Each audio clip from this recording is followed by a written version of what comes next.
Rifters! Did you miss us? Because I missed you guys. It's been a long time since we've last spoken. It's been a year, in fact. Well, not a whole year. Well, we didn't talk to them since 2019. True. Yeah. So, yeah. Just saying. No, that's fair. Yeah. So, it is the first episode of the new year. So, you know what that means. It's time for the Rifties! Thank you, audience. Yeah. So, Nice. This is probably my favorite show of the year. We have a very copious amount of awards to give out for the best in video games, television, movies, comic books, and wrestling. Oh, she's back this year, folks. My heckler's here. Your favorite person. The angry girl. I don't know why she's so angry. We did in fact bring back the open bar, as you see. The beer's back. Right, yeah. The open bar is back, so she should be happy this year. I know, She should be happy, so open bar has returned. And the audience loves the open bar. Of course. I'm a little worried, though, because last time we had the open bar, we had Stone Cold here, and he was a really good security guard until he got into his fight with Tony Hawk, and we had to fire him. Yeah. So he's That was unfortunate. Yeah. And then last year we had a slew of very bad security guards. It sort of did like an open casting of security and guards. It didn't work and out. That did not work, no. So our benefactors, the Shadow Council, has stepped in to give us a security guard, but I think they're late. So we're waiting for them to show up. Okay, yep. All right, we know well, the Shadow Council's here, they as got always. something up their sleeve, yeah. They got something. So something's here. Yeah, so as we start every Rifties, we don't get into any what have you consumed, so if you're a long member of the show, you know that when you watch the Rifties. But we are going to talk about the greatest, the best, the most wonderful video games of 2019. So that'll be our first segment for the Rifties. We'll be talking video games. We got a ton of votes for video games, for television, for everything. You guys did a lot to hook us up with some wonderful votes. Yeah. So let's get into it. So, Jason, do you want to read the first set of nominees? Oh, sure. I'll start. All right. So, the nominees for Best Fighting Game of 2019: Super Smash Bros. Ultimate, Mortal Kombat 11, Samurai Showdown, Dead or Alive 6, Soul Calibur 6, and Fantasy Strike. And the winner, Best Fighting Game of 2019, Super Smash Bros. Ultimate. Okay, crowd likes it. Crowd likes it. It's a very pro-Nintendo crowd. And of yeah, course they're happy. The Shadow Council's happy. They're happy. Notoriously Nintendo bias. Yeah. So, yep. So another win for Nintendo. Richie's got them in his back pocket. That's really what it is. Another win for Nintendo. Yeah. Is the security guard here? I'm seeing a rumbling in the audience. Oh, wait. Here I am. Whoa. Oh, we do have someone? Who is Here that? we go. Who is that? Super duper duper duper Wario. Oh, okay. Wario's going to be our security guard this year. All right. That's who the council has chosen, huh? Wonderful. Crowd? Well, he's ready to go. The crowd's conflicted? Oh. Uh-oh. He Oh, doesn't Wario really likes care. it? Yeah. Wario is the best. Well, all right. That's who they chose. So Okay, so Wario is the security guard this year. So let's see if he can actually do a better job than Cartman, Duke Nukem, Deadpool, Bane, and some random WWE wrestler. I forgot who it was. I forget who it was, Yeah. too, yeah. So Wasn't anyone good. was not anyone good. So, yeah. So the Rifties are in full effect, ladies and gentlemen. Let's get into the next nominee, Mike. Oh, Mike, I didn't even introduce you here. All right. So, Wow. yeah, John all right, just John's doing slacking. Big leaguing. So we have a special guest host with here today. Generally, we have all the past, present members of Static Rift. Unfortunately, Dan couldn't make it tonight. He's working on transmissions. And Sam couldn't make it tonight, but he did record a little ditty for us during the movie segment, so you will hear his wonderful voice. He will be here in spirit. He'll be here in spirit. He had to work tonight throwing books at people, so he's not here. But our wonderful friend Mike Small, who's been on the show a copious amount of times, is here to give out some nude golden men. Yeah. Give out some Rick Wow, Rifties. I'm honored. Right? I'm glad. Yeah. I'm glad. I'm glad. Just to what have you here. wanted to be doing on a Tuesday night, right? Yeah. I think that. Dude, you suck. Oh. Oh man, Jeez. Oh. sounds like someone doesn't like me. 2 minutes in and already. Wow. Yeah, you already got a heckler. Wow, that's like a world record.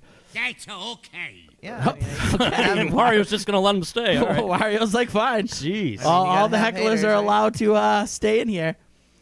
So Mike's been on the show many times. He is a avid fan of video games and all things nerdy. So Mike, do you want to read the second nominee for us, for sure. which Well, I believe definitely. is best sports game of 2019? Yeah, so the video game Rifties best sports game of 2019. Madden 20, MLB The Show 19, Crowd likes it. Wow. All right. NBA 2K20, Okay. Mario and Sonic at the Olympic Games in Tokyo, Crash Nice. Team Racing Nitro Fueled, Dirt Rally 2.0. And the winner is Mario and Sonic at the Olympic Games in Tokyo. I win! I win! Okay. It seems that Wow. it's a full audience. Nintendo's off to a Yeah, hot start. everybody's happy. Nintendo's 2 for 2. Even I'm surprised. Yeah. So That's a little surprise, but So let's jump for a quick second back to Smash Brothers. sure. So Smash Brothers won best fighting game. Do you Yeah. guys agree? Oh, yeah. Yeah, I do. Yep. Yeah, I think so too. Mortal Kombat 11, which got a couple of votes from our fans, wasn't the best. Yeah. No.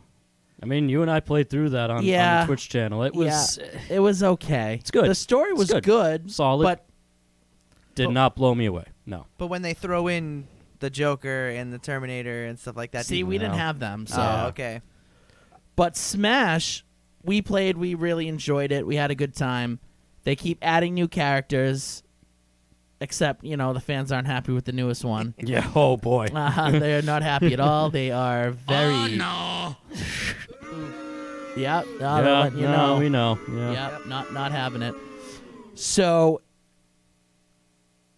it's definitely the best fighting game. I think it's also proven to be the best 2 years in a row, partly because of all like the DLC and stuff. Yeah. So that's pretty sweet. Yep. No weapons, though. You just got a 3-stock, no weapons. It's the best. Yeah, no Yeah, weapons. You No don't do weapons, weapons, no huh? bad. Ooh. I think the new level they added for King of the Fighters, I think that level adds a lot for combos. And I think when you don't add weapons, it really is down to the skill whether or not you can. I really love throwing Pokeballs at people Yeah. and stuff. See that's why I like items because I have no skill. So I I rush to items right away and just throw them at people. But But I if mean, competition-wise, I think there's a reason why they have so many tournaments and people. Dude, you suck. I mean, Oh. hey, I mean, he's Oh. not necessarily Yeah. wrong. So now, Mike, tell us why Super Mario Maker 2. Oh, I just blew up. Oh, you just totally skipped ahead. I Wow. totally- you what just- are you skipped talking that. about? No, you're talking I about that totally- Olympics See, game? this is the problem when you have Yeah. an open bar at these shows. Yeah, sometimes. yeah, this John is- gets in there early yeah, and just yeah, you know. I'm in here all day, yeah. Jeez. So tell Here us, we go. It's just tell us why Super Mario. I'm done. I'm done. Sonic and Mario at the Olympics. Thank you, All thank right. you, Mike with the Yeah.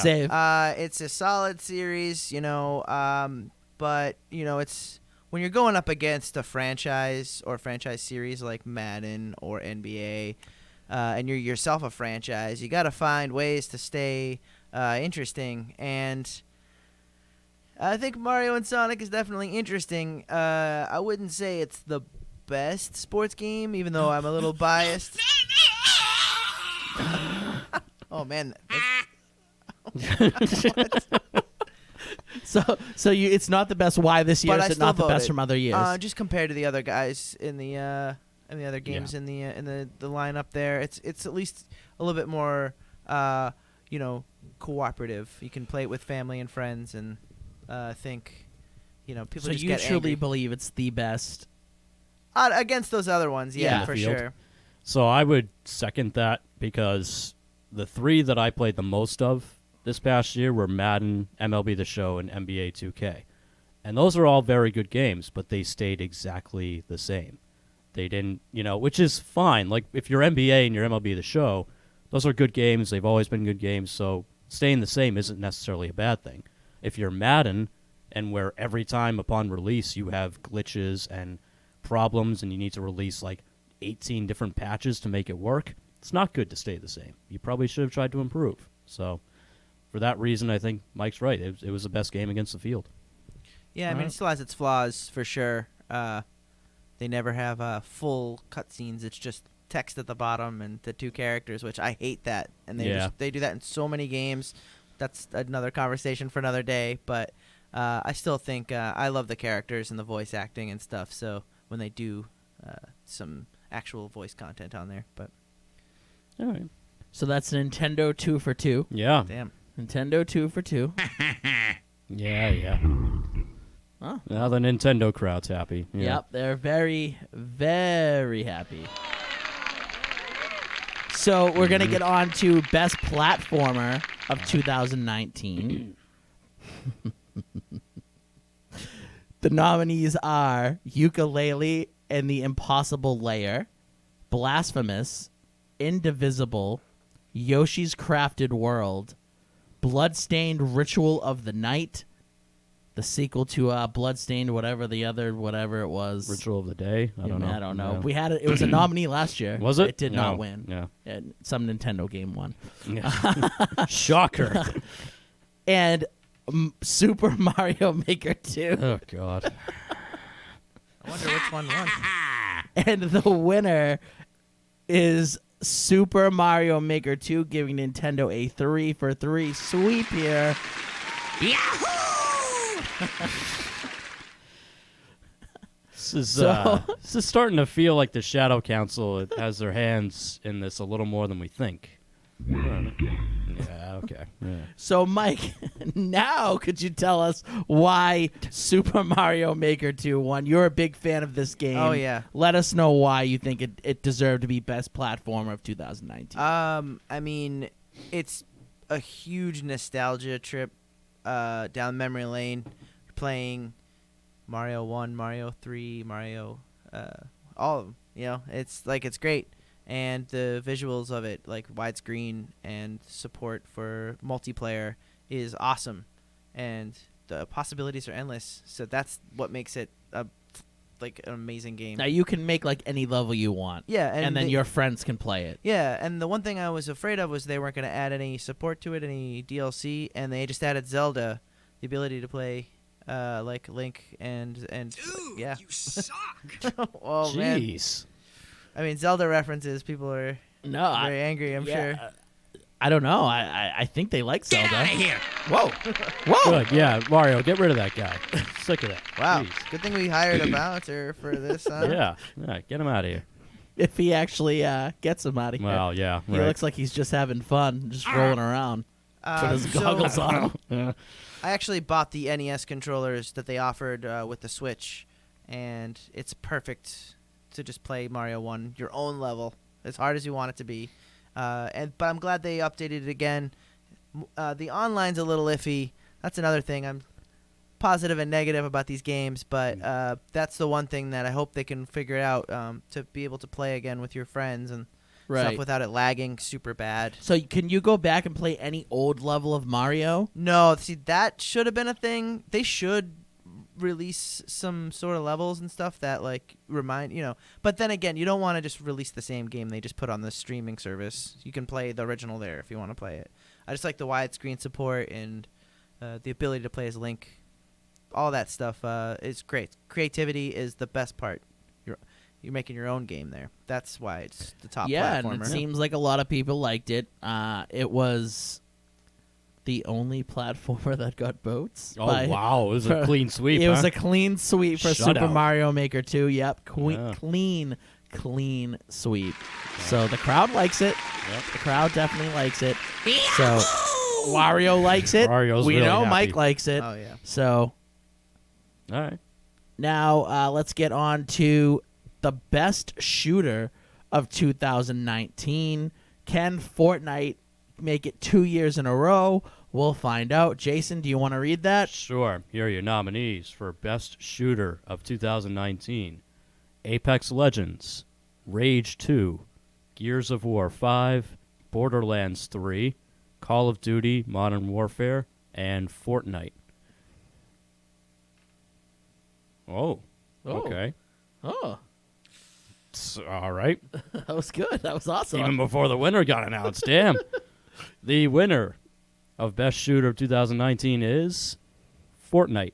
Boo. 2 years in a row. Boo. Wow. Boo. Wow! I know. I agree with Wario. Wow. But Boo. I hate you. Oh. oh, Did someone's really did having a bad time. Shadow Council sucking some helium that time? Like, Yeah, what's going they- on here?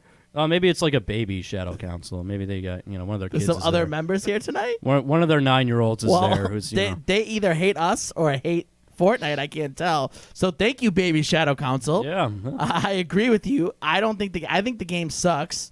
I'm not a fan of it. yeah. We know that. I am definitely not a fan of it. If for But any of you you- two both enjoy it. I Yeah. don't. That's a stretch, but I will tolerate it, and I think that is they can take that game and make it whatever. I think it's base level. If they're gonna give me a Millennium Falcon parachute for free, Yeah. I'll play it a couple of times. I mean, that's cool. I was Yep. lucky, but I saw that you have like an axe now or something Oh like yeah, that, you got lightsabers too. and I'm like, I kind of want to run up and axe people, Yeah. but I don't know. so. The spoilers for the Rise of the Skywalker happening in a video game before the movie comes out is a little whack. Ooh. But Oh, I haven't even dug into that. Yeah. But yeah, sorry. Oh. I know It happened in the game. No, yeah, before the movie, before the crawl, whatever you find out in the crawl happens in the game before the movie comes out. And they actually had J.J. Abrams do an interview live in the game. And they showed a trailer and they showed a clip. Oh. Wow. So like they're Wow. going in there with Disney, man. Like they had Thanos. Yeah. It's not very Damn smart. you, Fortnite. Yeah.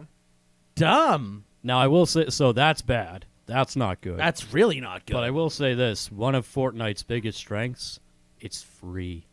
Yeah. It's always been free. They haven't, and there's obviously in-game purchases you can make and stuff like that, but it's free. And you know what? And it's always evolving. It's always getting better. It's also on the Switch. It is on the Switch.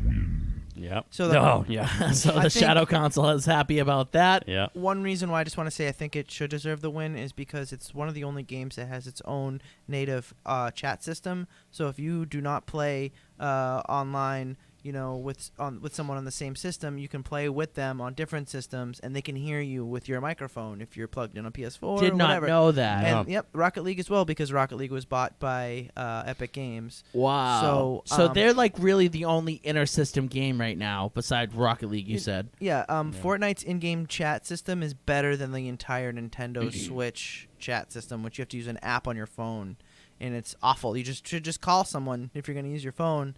You should be able to plug in headphones with a microphone into the Switch and be able to talk to people in a party. It should just happen. It's one of those things. Yeah. But so Fortnite should get major props for that because I can play with somebody else playing on an Xbox if I want. If I was playing on the Switch. Oh wow! Jeez. Oh. Sorry. Okay. You know, you're giving quality criticism to the Switch, and Shao Kahn, I'm not well. Did I say Shao Kahn? The Shadow Council is not liking it. So Oh, no. Yeah, Yeah, they're not. me no. being the open bars maybe wasn't a good idea to bring back. You might be having a private chat with them later after the show. All right, next year I'm gonna be cut. I Yeah, won't right. be here next year for the Rifties. I'm gonna be fired. So let's get on to the next. So I don't agree with Fortnite.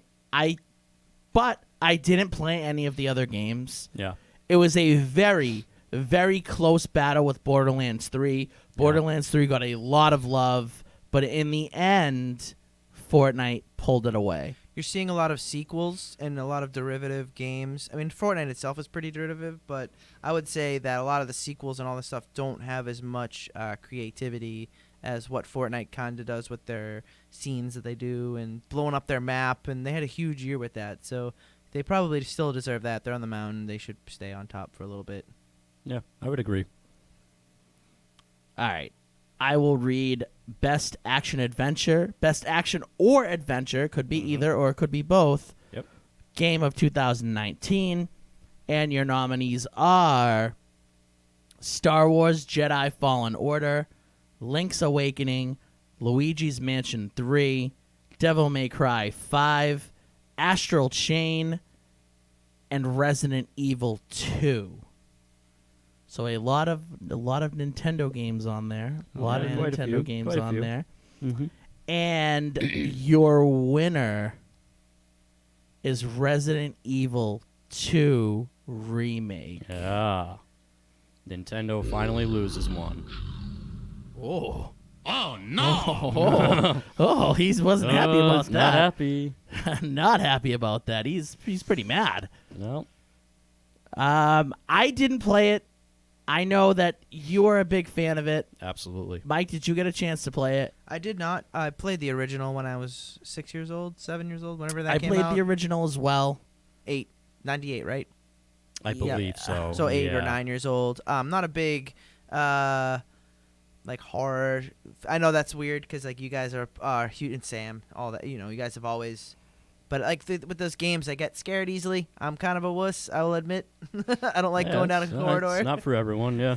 I could never play like Silent Hill, like the PT or whatever. The Well, PT's in a whole different Yeah. realm. I don't want to play PT. Yeah. That's oh god. But you know, I did like the original. From what I've seen, I mean, it's like another thing I was just saying about just sequels and remakes and stuff. This whole list right here, you know, Link's Awakening is just a remake of an old game. Luigi's Mansion 3 is a sequel to a game. That's Devil May Cry 5. You're just seeing, yeah, see, Shows mercy. yeah, I shot. Wow. Oh, well, all right. Okay. okay. But you know, Star Wars. I still haven't played that yet, but EA, they know that they Yeah. screwed up, Yeah. so they're trying to get in the good Did they graces. screw up? With Battlefront Wasn't Star 2. Wars good? I don't believe they screwed up this time.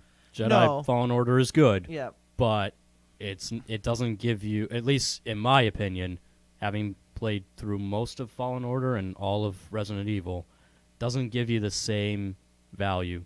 At least like not the same bang for your buck, I guess. Like Resident Evil 2 was way more worth the money than Jedi Fallen Order has proven to be so far. So, and it's a tough category because, like, thank you. Glad you're pleased. But, like, Luigi's Mansion, it's good. It's not great, but it's good. DMC 5 was good, not great. Not my favorite DMC game of all. Maybe, like, third on the list out of all 5 of them. Maybe that. So, the RE2 remake, maybe it's just, like, personally, like, Resident Evil's I've always had a soft spot for it. It was the first survival horror game I ever played, but I thought the remake was fantastic. I thought they did a really good job, so I'm not shocked at all that they won. Okay, he's not happy about Well, that. too bad. He is not happy. It seems like it's a very good love letter to the original game. And Yeah, absolutely. expanded upon, so they should get some props Yeah. for that. So let's get to the final category before we get to the best game of all of 2019. Mm-hmm. So the final category is Best RPG of 2019. And your nominees are Disco Elysium, which is getting a lot of steam. A lot of people enjoy it. A lot of people are wanting us to yeah. play it on stream, so that might happen soon. My personal favorite and a Nintendo game, Pokemon Sword and Shield. Yahoo! Kingdom Hearts 3, which I still refuse to play. For dumb reasons, but No, yeah, it's a very good reason. dumb reasons. No, very good reason. The Outer Worlds, which is Jason's a big fan of. Yes. Fire Emblem 3, Three Houses, which is gangbusters right now, selling for the Switch. So another Nintendo game. And Darksiders Genesis. So some quality RPGs here. But your winner, with the most votes, I do not agree with this winner. I am standing in protest. Your winner is Kingdom Hearts 3. Yeah. I hope Oh, she man. means Kingdom Hearts sucks, because I don't know. Uh-oh. I think Pokemon Sword and Shield should have won. I think Pokemon Sword and Shield is up there as one of the best Pokemon games ever, in my opinion. I mean, it doesn't beat some of the classics, but it's up there, in my opinion, as I'd say top 4, top 3 Pokemon games of all time. But this isn't about Pokemon. This is about Kingdom Hearts 3. So, Jason, tell us why Kingdom Hearts 3 is our winner. So, when you look at this list, Yep. to me, there are 3 that really stood out. Pokemon Sword and Shield, Outer Worlds, and Kingdom Hearts. Well, Disco Elysium's been... I know. It was a very close... But vote. Disco Elysium got a lot of late steam. It wasn't... I don't know. It also has a lot of steam from Dan, Oh. and I'm not sure if Doesn't. Dan just, like, got people to, like, vote on it, or okay, yeah. like some random people I've never seen in my life just like Static Rift, and then we're like, Disco Elysium. Yeah. Uh-huh. Okay. Well, you know what?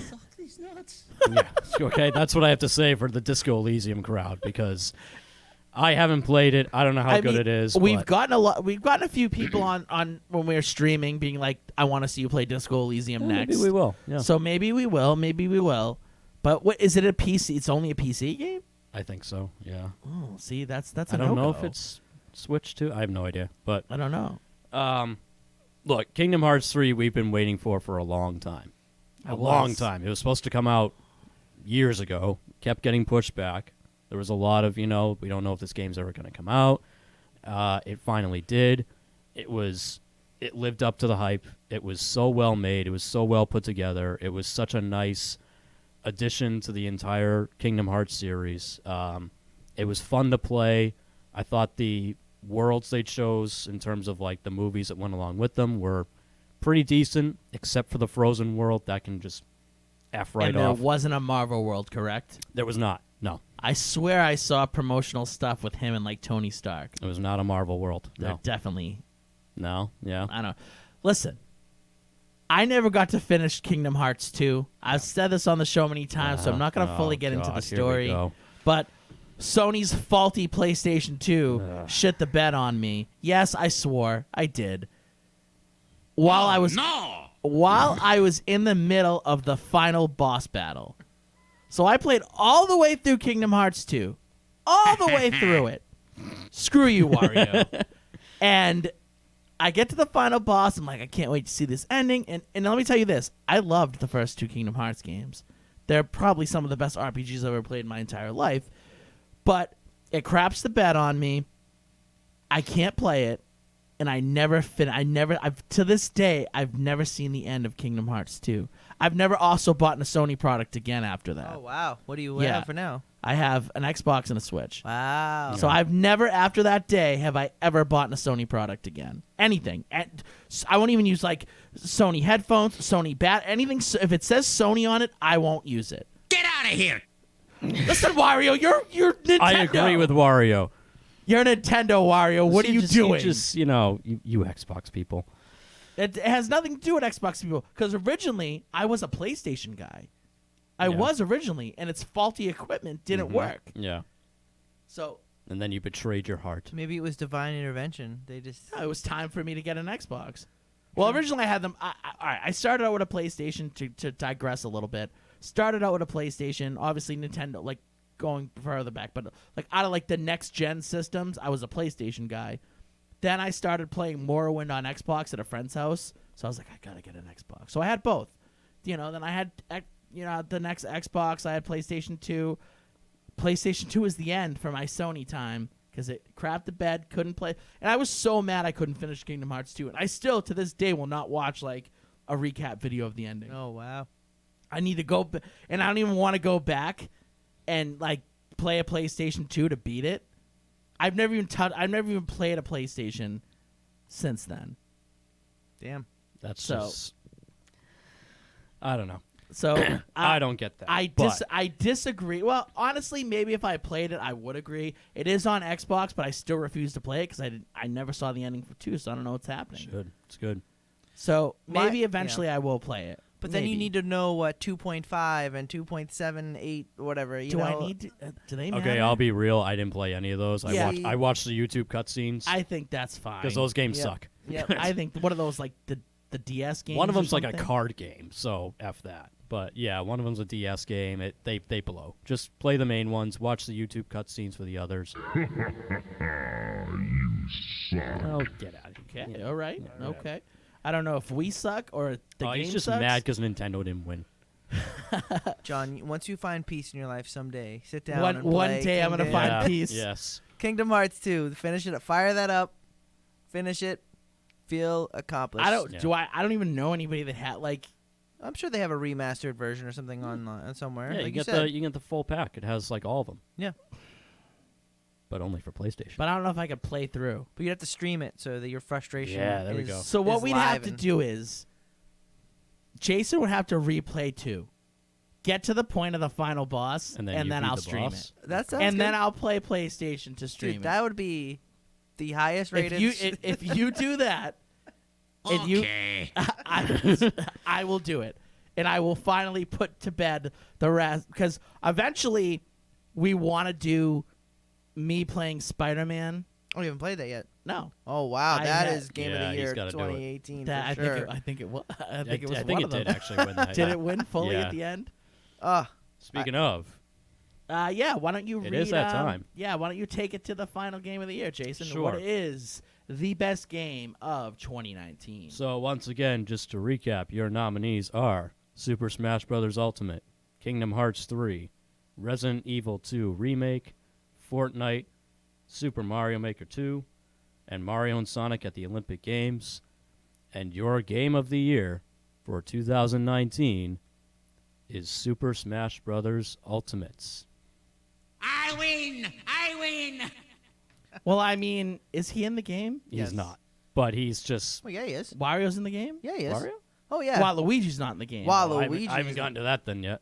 So then, No, yeah, Wario. You when you bite people, you get health back, Oh. and then you can fart on them, and then also drive a motorcycle into them. Oh. Yeah! Okay, so there you go. All right, okay. So yeah, that's your game of the year, which I think is fair. It's been the most consistent. It's I don't know. I think it's been the most enjoyable. Yes, last year Spider-Man was game of the year. It did, yeah, It did so- win game of the year. Yeah, I think Smash Brothers hit it out of the park this year. I really do. I mean, it's hit it the last 2 years, so. I mean, when they add characters that people love, like Banjo, and Yeah, which was a big, Terry. big fan like service basically. A Yeah. lot of Yeah. fans loved that. I mean, here's the thing: is they have the ability to add video game history to this game. They've added so much already. You have remastered tracks from all sorts of games that you love, and little homages to games here and there with the spirits. It really is a love letter to video games, and I think that to me is one of the big selling points to me. It's instantly replayable. Pick it up anytime. Yeah. He agrees. I would They agree. hated me earlier. All right! Well, I think the audience wasn't a fan of you, but I think the Shadow Council thinks that it was a good choice to have you on the oh, show. wow. yeah, I'm sure. Yeah. Hopefully they can bless my. Hopefully they bless my broken Nintendo Switch right now, and when it comes back to me, it works perfectly, flawlessly. Exactly right. Yeah. Good luck. Thanks, Mario. Thanks, Mario. So your game of the year for 2019 is Super Smash Bros. Ultimate. So that will bring an end of video games. But wait, there's more. It sure is. There's 2 more awards in video games. So it's 2020, and we have, the decade. It's a new decade, basically. Uh-huh. So we got 2 quick awards for the decade. Okay. We have the worst game of the decade. Oh, yeah. The worst game Right. of the decade, which is Tony Hawk Pro Skater 5.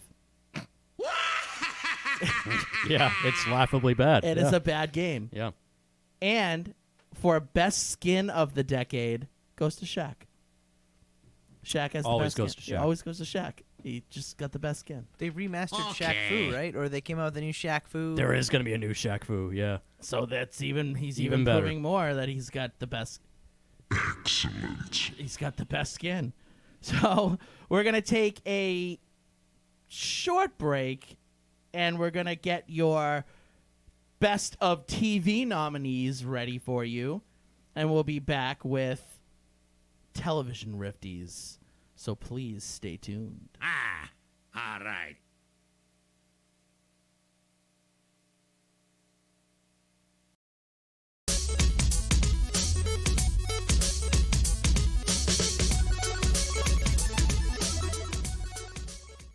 Are you in need of stickers, be it for personal or business use? Then you need to go to stickeryou.com right now. That's stickeryou.com. Sticker U is passionate about providing you and your business with the highest quality custom stickers, labels, decals, and iron-ons. They can even make you temporary tattoos. If you want to stick out from the competition, then you need Sticker U, as Sticker U provides the best platform in the world to create custom products that make you stick. In a world filled with many distractions, would it be incredible to find a way to get lost in your own choosing? Do you love to hear crisp audio from your favorite podcasts? Have you ever felt like the soundtrack to a movie or video game would sound greater if there was a better way to deliver sound? Bear Dynamic closed-back studio headphones are a perfect tool for any sound enthusiast. Plug in your Bear Dynamic headphones and go on an audio escape. The Bear Dynamic DT770 Pro headphones are a favorite amongst music producers, sound engineers, and broadcasters all over the world. If you're not prepared to compromise on studio sound, visit www.beardynamic.com. That's www.beardynamic.com and get your own pair now. Whether for home or on the go, it is the right product for every need. Have you always wanted to make your own podcast? Or had dreams of becoming the next social media influencer? Don't let office space and equipment be what gets between you and your dreams. New studio space is now available through the Go Network.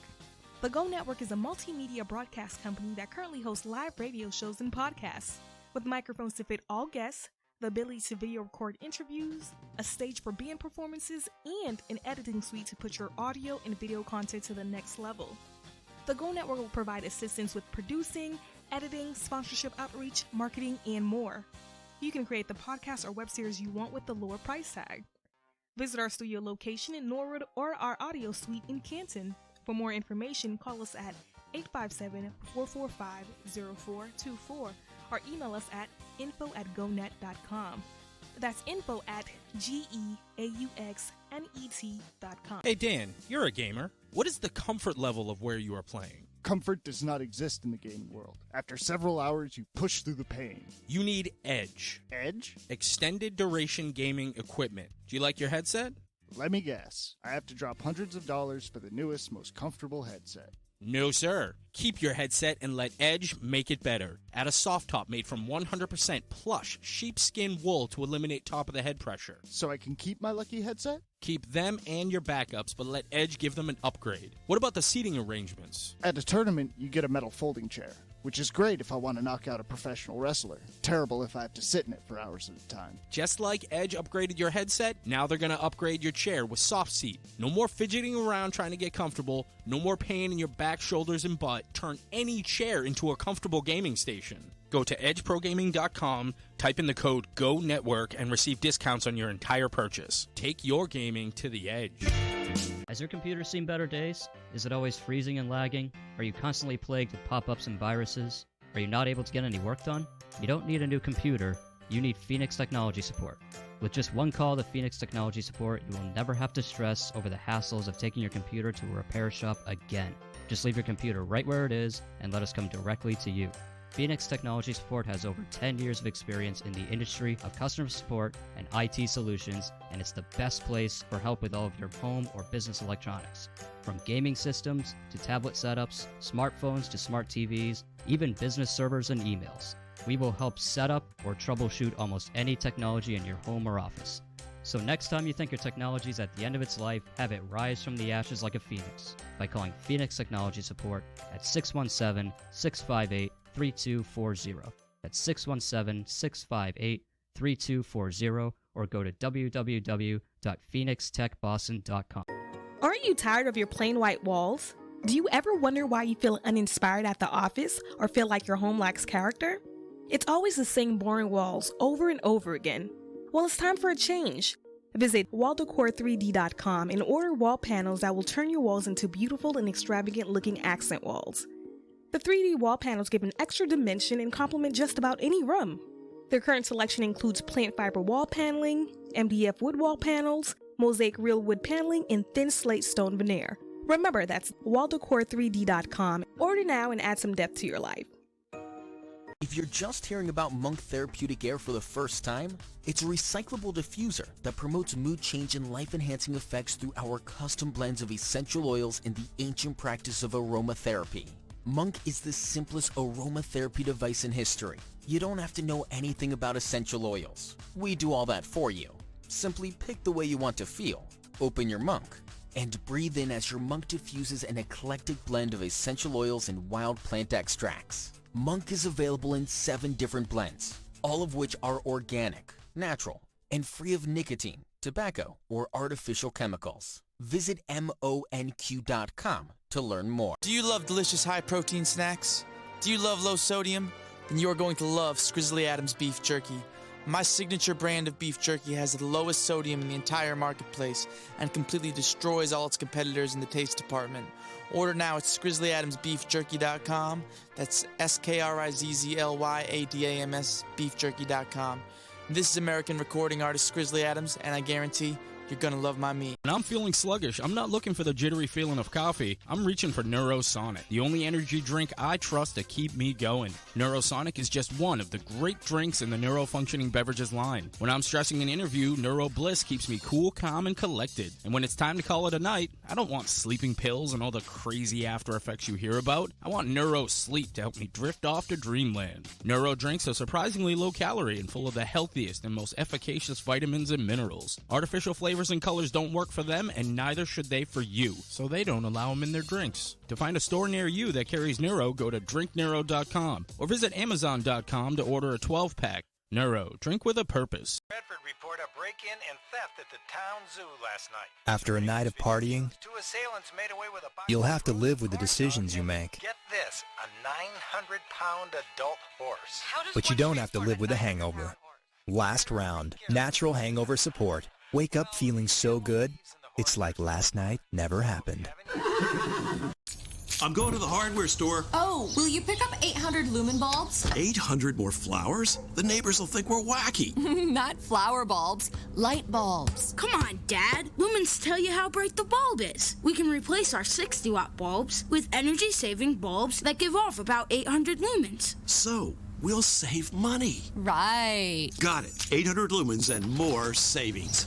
Lumens, the new way to shop for light. Learn more at energysavers.gov.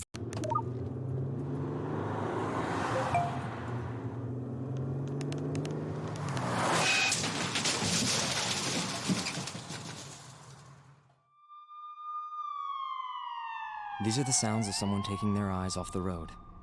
Texting while driving is more than distracting. It's dangerous. Do us all a favor. When you're on the road, stay off the phone. A message from CTIA, America's wireless companies, and the National Safety Council. Hey Dan, you're a gamer. What is the comfort level of where you are playing? Comfort does not exist in the gaming world. After several hours, you push through the pain. You need Edge. Edge? Extended duration gaming equipment. Do you like your headset? Let me guess. I have to drop hundreds of dollars for the newest, most comfortable headset.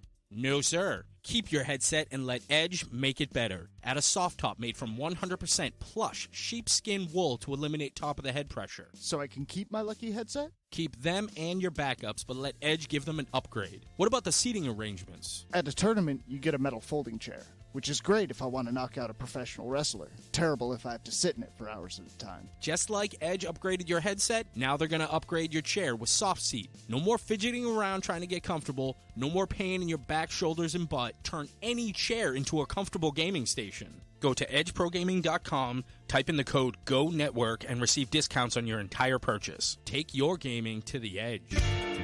So who are the real original housewives? Well, Sarah, Esther, Mary, and Ruth. Proclaim this and other Bible references on a shirt at OneBodyOneSpirit.com. One Body, One Spirit is a Christian-themed clothing store for ladies and men that allows believers to express their faith, glorify God, and start conversations through something as simple as a t-shirt. Plus, a portion of every purchase is donated to charities. Their website is Spirit.com to view their clothing selections. OneBodyOneSpirit.com. Hey, true believers, this is Mitch Halleck from Connecticut Comic Con, the best con of the summer, telling you are listening to Static Rift. You can take that to wherever you want. Sword of Omens, come to my hand. I, Lionel, command it. You're listening to Static Rift. Thundercats! Oh!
All right, so we're back.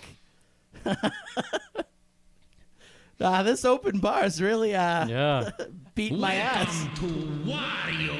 Whoa! Oh wow, now he feels like he's taking over. He is taking over. He's getting power hungry. Shout out to my buddy Mike. Yep. Not Mike Small. Oh, okay. Mike Marcotte, but Mike Small. Shout out to you. Thank you for being here. Mike, thank you for commenting. I'm glad that you're happy that we're back. And you were a deciding factor in the Fortnite. He was one of the Fortnite. He was, yeah. He was one of the big Fortnite, like, let's get Fortnite a win. So he's a smart man. Double M, you got it, baby. All right, so it's time for television Rifties. So it's been a good year for television. We're just going through the nominees over the break. We all actually had to hit the head, too, because this open bar is just, like I said, it's beating my ass. Hey, it happens, you know. Quick two pieces of news. Shaq Fu is actually out. It is. So yes. it is actually out. So you guys can play your Shaq Fu. He has good skin and a game. And Disco Elysium comes out for PS4 and Xbox. That's the one we're on, yep. Yeah. I wanted to say 3. No, they actually put out for PS2. Oh. 1, 2, 3, 4. That one.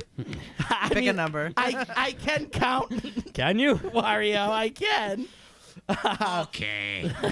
Anyways, He you know doesn't what? sound convinced, but All right, so let's get into the best television shows of 2019. And we're going to start with best horror series.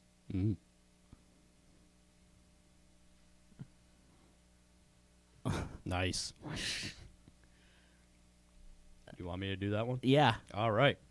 Your nominees for best horror/thriller show of 2019 are Evil, What We Do in the Shadows, The Twilight Zone, Black Mirror, The Terror, and American Horror Story 1984.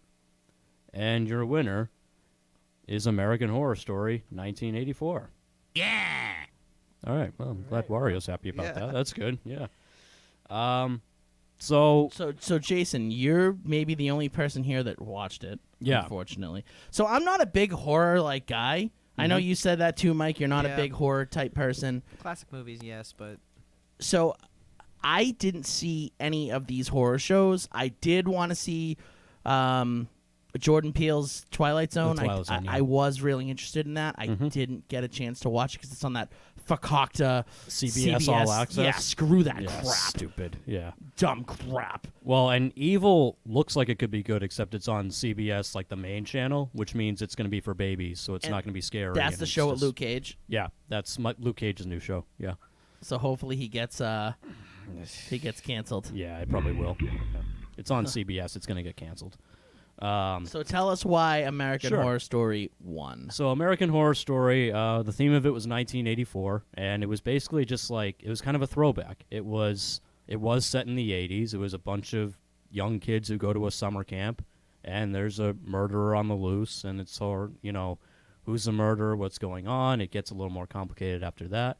But it was kind of a nice throwback to the old Friday the 13th movies and the old Nightmare on Elm Street movies. There were a lot of those kind of themes to the classic horrors, not modern day horror where it's all about jump scares and blood and gore. It was all about sort of the aesthetic of that time period and stuff like that. So it was just really well done. I thought it was a nice homage to classic horror. So it wasn't necessarily it didn't make you jump out of your seat because it was so scary. But it's just a well-written, well-put-together season. And for American Horror Story, they've kind of been up and down last couple of years. This was an up year for them. It was really good. So I was going to ask, you said that it doesn't really jump you out your seat. Yeah. Does the show ever jump you out your seat? Any of the past seasons, have they been scary enough to go, Oh, "Whoa," yeah. whoa? Yeah, I actually think their second season, Asylum, was scary. That was legit creepy, and that definitely had a few, sort of jumpy, scary moments. Some of the other seasons too had that, more of in the sense of you were so shocked by what was happening. This season was it felt much more mellow because there wasn't any of that, and you got to really kind of focus more on the story and the writing behind it, which I thought was really good. Oh, really? The crowd is not agreeing with Jason. Oh, really? Okay. Well, yeah. You know what? Never mind. That's not working. yeah, man, the crowd is angry. The crowd's not happy. Well, too bad. They're wrong. It might be, if you have the YouTube up, it might be over the board, and that's why it's not working. Maybe I don't know. Yeah. But that's your winner. Yep. American Horror Story. Close enough. Horror Story, 1984. We're gonna get on to the best animated series of 2019. And your nominees are, which it was real quickly, it was a very strong season for animated shows. So let's get on to the nominees. BoJack Horseman, Big Mouth, your reigning champion for the last 3 years, Yeah. Bob's Burgers. Will they come back for a fourth? Will they win 4 years in a row? We have South Park, Rick and Morty, and Primal. Okay. So all of them are really good shows. It's a strong list. this was the last season of BoJack Horseman, I believe, or it's the second to last one of them. Oh, okay. Yeah, it's they're very wrapping close up. to ending. Yeah. A lot of clamoring for Big Mouth. A lot of people enjoyed Big Mouth. It came down to a 3-way tie. Oh wow! So it came down to a 3-way tie between Bob's Burgers, South Park, and Rick and Morty. I don't feel Rick and Morty had the greatest opening 5 episodes. I think Mike would disagree with his Rick and Morty sweatshirt. Yeah, sorry. Yeah, but I liked the beginning, but we'll talk about it in a second. To get into it quickly, I thought that the first Akira episode was amazing. Then you had, what was it, the bathroom episode? Wasn't a big fan of that. Then you had was it the heist episode? So the heist episode was like the second episode. Was it the second Yeah, episode? because the first one is the first Death one's Crystal. The first one was the Death Crystal, but I thought the second one Yeah. was the toilet one. The third one, I think, is the toilet one. Okay, the toilet one Yeah. sucked. I don't know. The toilet one's like the worst episode of Rick and Morty history. It's when they try to do a really deep character study of Rick, showing how. Sure, like, and that's the same one with the dating app. So that's the one before that, I think. Okay, that episode sucked too. Yeah. No, I forget. But let's just the only good yeah. episodes were the Akira episode. The Dragon episode was kind of good. Oh yeah, Dragon and episode, yeah.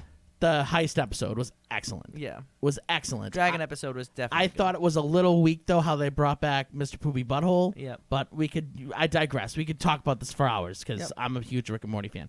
And your winner, who I'm going to talk about in a second, is South Park. Yeah. So Let's go. Yahoo!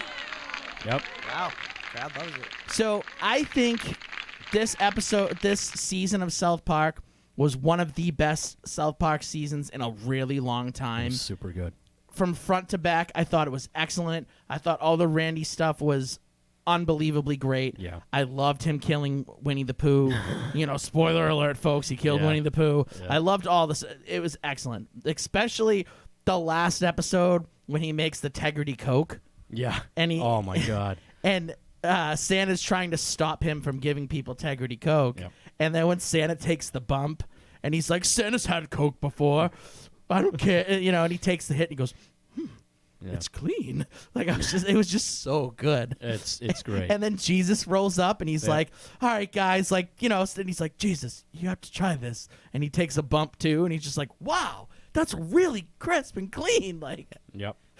Well, my thing about South Park this season is a lot of people halfway through were like, can we stop with the Tegrity Farms plot, where they changed the theme song. Not many episodes, took place in the town. It took place, at the farm, and they did a nod to that, which was hilarious, and that's why it ended halfway through, and they switched over and they started doing theme songs for everybody in Right. the beginning, Yeah. which I thought was, the South Park theme song is like so well known by now after 20 some odd years, and the fact that yeah, it's crispy. It is, yeah. I just think that especially with Joker coming out, Mexican Joker, just the solid opener for the whole season. Yeah. Yeah, I mean, Shahat's The whole everything. season was. 300th episode, awesome as well. When they just so great. It was a really strong season. See, I actually didn't feel like I wasn't sick of the Tegrity Farms thing. I at wasn't all. either. I loved it. I thought it absolutely was loved it. hysterical. Like it didn't. I remember a couple of seasons ago when they did the member berries. Yeah. See, I That was a went on member too berry long. fan, but I know a lot of people didn't like them. That went on too long. I enjoyed the member berries. But they didn't like, explain it, too. Yeah, they never did. It was weird. The Integrity Farms was it was a nice kind of break from the usual South Park, which I think is why I loved it so much. Because it was still that South Park hilarious humor, but it was like they were trying something different and it worked, and they just kind of rode the wave. And yeah, I think they had one of their strongest seasons yet. Yeah, the Halloween episode also is like crazy. Yeah, that was so crazy. Yeah.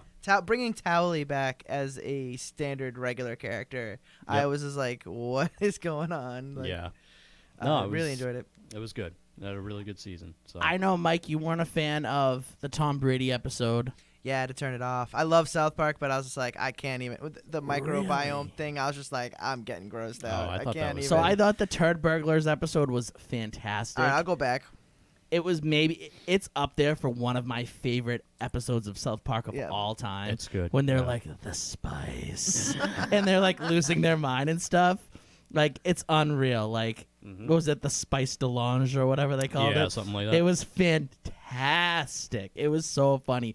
And when the parents are trying to, like, get them to grab Kyle's mom's poop, and they're like, we got you Jedi Fallen Order. They're like, it's not even out yet. Like, So it was that- just such a good... That's the thing where they went back to the boys for an episode. And that's fun. I think Yeah. that needs to happen Yeah. a little more. That was smart of them to do. Bring- You can't leave them out the whole season. So Kenny, The Spice Melange. Spice Melange, yeah. Oh, so fun. It was excellent. Excellent. It was so good. I'll go back and watch One it of my for sure. favorite all-time episodes. Absolutely. Yep. I loved it. And the final episode. So South Park gets its overdue second Rifty. Yep. Because it's been a long time since anyone but Bob's Burgers has won. Yeah. So that's nice. It's good to hear. Yeah, So Bob's let's get Burgers. to best action series. Do you want me to do this one? Yeah, sure. Because I figure last time you, Yeah, I did one. All right, so let's see here. We got the best action series. We've got Star Trek Discovery, Wu Assassins, Jack Ryan, Stranger Things, Game of Thrones 2, and The Mandalorian. And the winner is The Mandalorian. I have not seen it. I have not seen it, but I hear everybody loving it. There's not one person that has said something bad about it. No. And you know how toxic the Star Wars fandom can be. Oh, they're brutal. The fact that there's not one negative thing about The Mandalorian, I Yeah. can't believe it. Yeah. I haven't partaken in the D yet. No, I haven't. You know, either. I haven't opened my body up to the D. I am abstaining from the D. Yeah. So I'm lucky at the because moment. I have a friend who was like, "Oh, I got it," because I have my daughter or whatever. So I was you're like, sharing the D. Oh, sure. But yeah, I got a PlayStation login. That's all I need. I don't need any phone Look at login. you. Look at that. Oh yeah. Jeez, yeah. Sorry, I use Sony products. But good man. Good man. yeah, there's a lot of hype for that. Ah, damn! I got that one guy, man. Get out of here! Yeah. Well, Wario's got your back. Wario has your back. Yep. Like, you've made it when you reach the Rifties and you've gotten a heckler. Sam's had a heckler since the very beginning. wow. For a few years, he's the only person that had a heckler. So tonight, there's been no Sam heckler. I mean, Sam's not here, so maybe that's the case. Maybe he's Could just be. not here this year. Maybe he's drunk. I don't know. We'll find out. Maybe the Sam heckler will return. I'm an easy But- target. I don't know. This guy just doesn't. He thinks you suck. Yeah. You know. I don't know. He's just not a fan.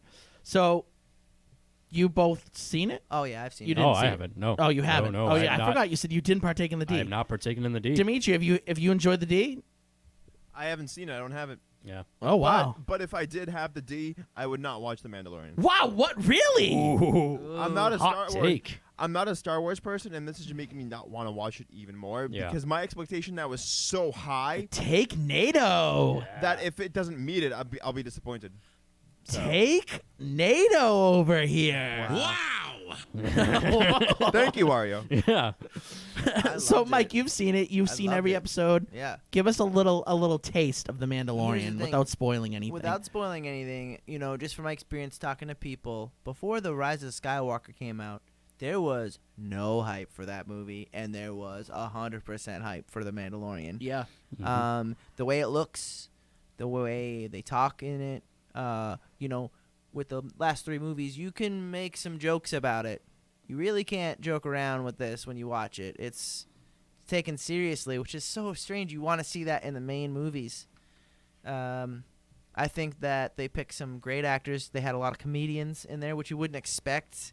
But once you start to notice who's in there and what they're doing, you're like, wow, I really respect Jon Favreau for, picking a wide range of people for this. And he needs the keys to some Star Wars more. So, I'd be cool with that. Yeah. Give Jon Favreau the keys to a lot of things. I'm good with that. He, it was interesting. The character developments, the who you met along the way, who you see, and what they do. There's a lot of characters that you don't expect to have so much power, and then you see them. And people are gonna talk about Baby Yoda all day, but once you realize the the stakes. Then you realize that of course he's cute, but what the hell is he? So that's the main question. What about Baby Jabba? Baby Jabba, I did see that. Yeah, I know. Yeah. That was cute. So am I understanding right that like most of the season is they kind of like show up to a town, there's something going on, and they hire him and he exactly handles like it? Okay. it's kind of like The Witcher where you got your main story that you're going for, and then you got your little side missions along the way, and then when you go to the side missions, that's when you meet the other characters. And I mean, it's Star Wars. There's a lot of callbacks, and it takes place after Return of the Jedi, so it's really cool to see the bridge between that and what they gave us in The Force Awakens. Nice. Because that was one of the things I loved about The Witcher. So when I heard that about Mandalorian, that kind of made me want to watch it a little more. It's a lot more shorter than The Witcher because The Witcher's like an hour each. Yeah. But Mandalorian's about 27 minutes. Oh, nice. So you can watch it, take your time with it. You don't have to. You don't feel like you need to get into the next episode. You're like, wait, I want to savor this a little bit. Yeah. And they dropped them one at a time, so I just waited until they were all out and binged them, which they didn't want me to do. But yeah. Nice. All right. It definitely deserves. I mean, I haven't seen some of the other ones, so I don't want to say that it's better than the other ones, but I had a really good time with it, and I think you guys would too. Game of Thrones last season blew ass, yeah. so they don't deserve it. Yeah. I haven't watched any of the others. Stranger Things, I'm losing interest in fast because the third season was really good. I'm fast losing interest. Why though? I don't know. I stopped caring. I don't know. You should watch it. Yeah, maybe it's good. I'm sure it is. Maybe I'll get around to it at some point. But I think The Mandalorian, given all the hype, probably should have won. Like I said, Game of Thrones, kiss my ass. You sucked. Thank you for that awful ending.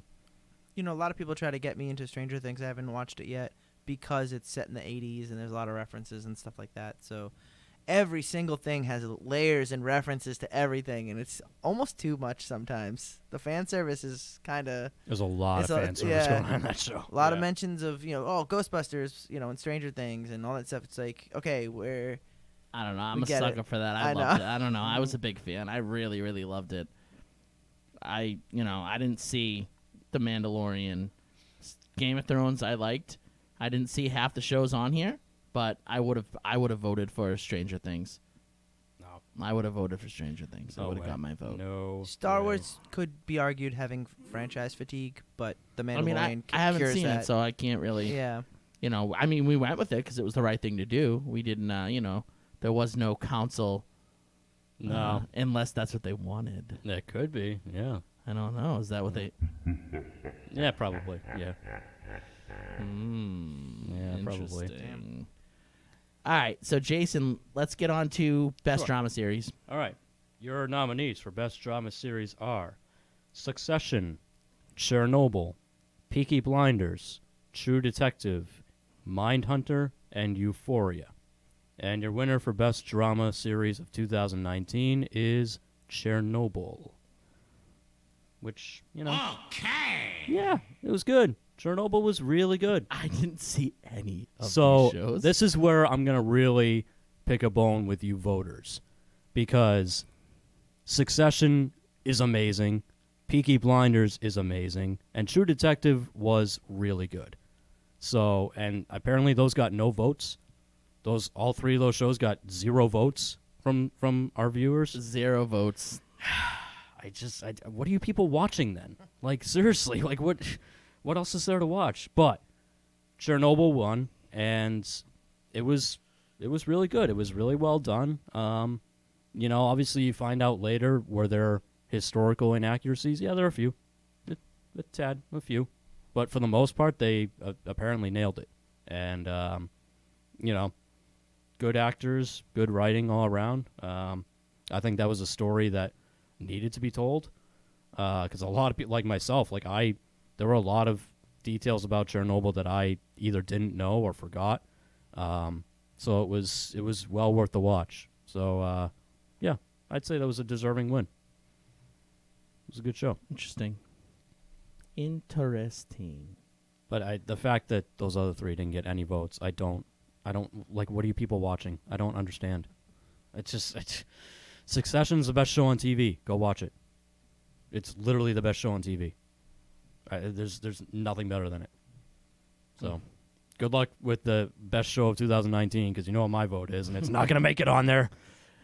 All right, so let's get to my favorite category, the best anime series of 2019. And I know, there's going to be a few of you that say, well, John, you already did a best animated show. Why do you do anime too? They're different. They're different, okay? They're different. Oh, you shut up. You shut up, angry girl. I'm mad at you. Shut up. You have beer. Get out of here. Yeah, get her out. Wario, do your job. Was that just the more you know? Thank you. The more you know. So it's been a fantastic year for anime. It's maybe the best year for anime ever, in my opinion. It's been a really strong year. And I know a lot of people, I'm going to, spoiler alert, there's no My Hero Academia on this list. If it was, it would win, hands down. They only have, in 2019, they only had like 5 to 6 episodes. So I like to usually either have the full series out or at least half, you know, their season done. So we did not add them to 2019. So they could make a comeback next year. They're definitely going to make a comeback next year, and they're probably going to win. Yeah. But so this is kind of like the second best anime currently. But we got some good nominees. So the nominees are Attack on Titan Season 3, fantastic season, loving Attack on Titan, but not as much heart-wrenching as the first 2 seasons. Okay. The first 2 seasons kind of hit you in the gut, and it's like, yeah, you like that? Yeah, take it. Oh. We have Demon Slayer, Kamatsu no Yaba. I love Demon Slayer a lot. I've talked about it on the show. It is one of the best animes I've seen in a long time. The premise is a young man's family is eaten by demons while he goes to town to sell coal for the family to make money. He doesn't come home that night. It's like a storm brews, so he ends up staying in the town because the town people are like, oh, don't go back. It's a bad storm. Yeah. Because he doesn't go back, I mean, I don't know if he would have made a difference. He might have. But because he goes back, his family gets eaten by a demon. Yeah. All his family's dead but his sister, who's turned into a demon now. So he goes on this long trek to become a demon slayer, but he wants to, his goal is to make his sister a human again, if that's even possible. So he carries his sister around in like a little box. It's one of the best shows I've seen in a long time. I'm not doing it justice what I'm saying, but it is a phenomenal show. Then we have Dr. Stone. The world becomes a stone world. Some weird light comes over the world, and everyone turns to stone. Oh, great. Then 37,000 years in the future, people start breaking out of the stone for some reason, and the main character ends up, Senku ends up breaking out the stone and devising a way to get other people out of the stone. Yeah. So he's like the Dr. Stone. And it's really cool. It's a different kind of anime because it's more of like a science anime.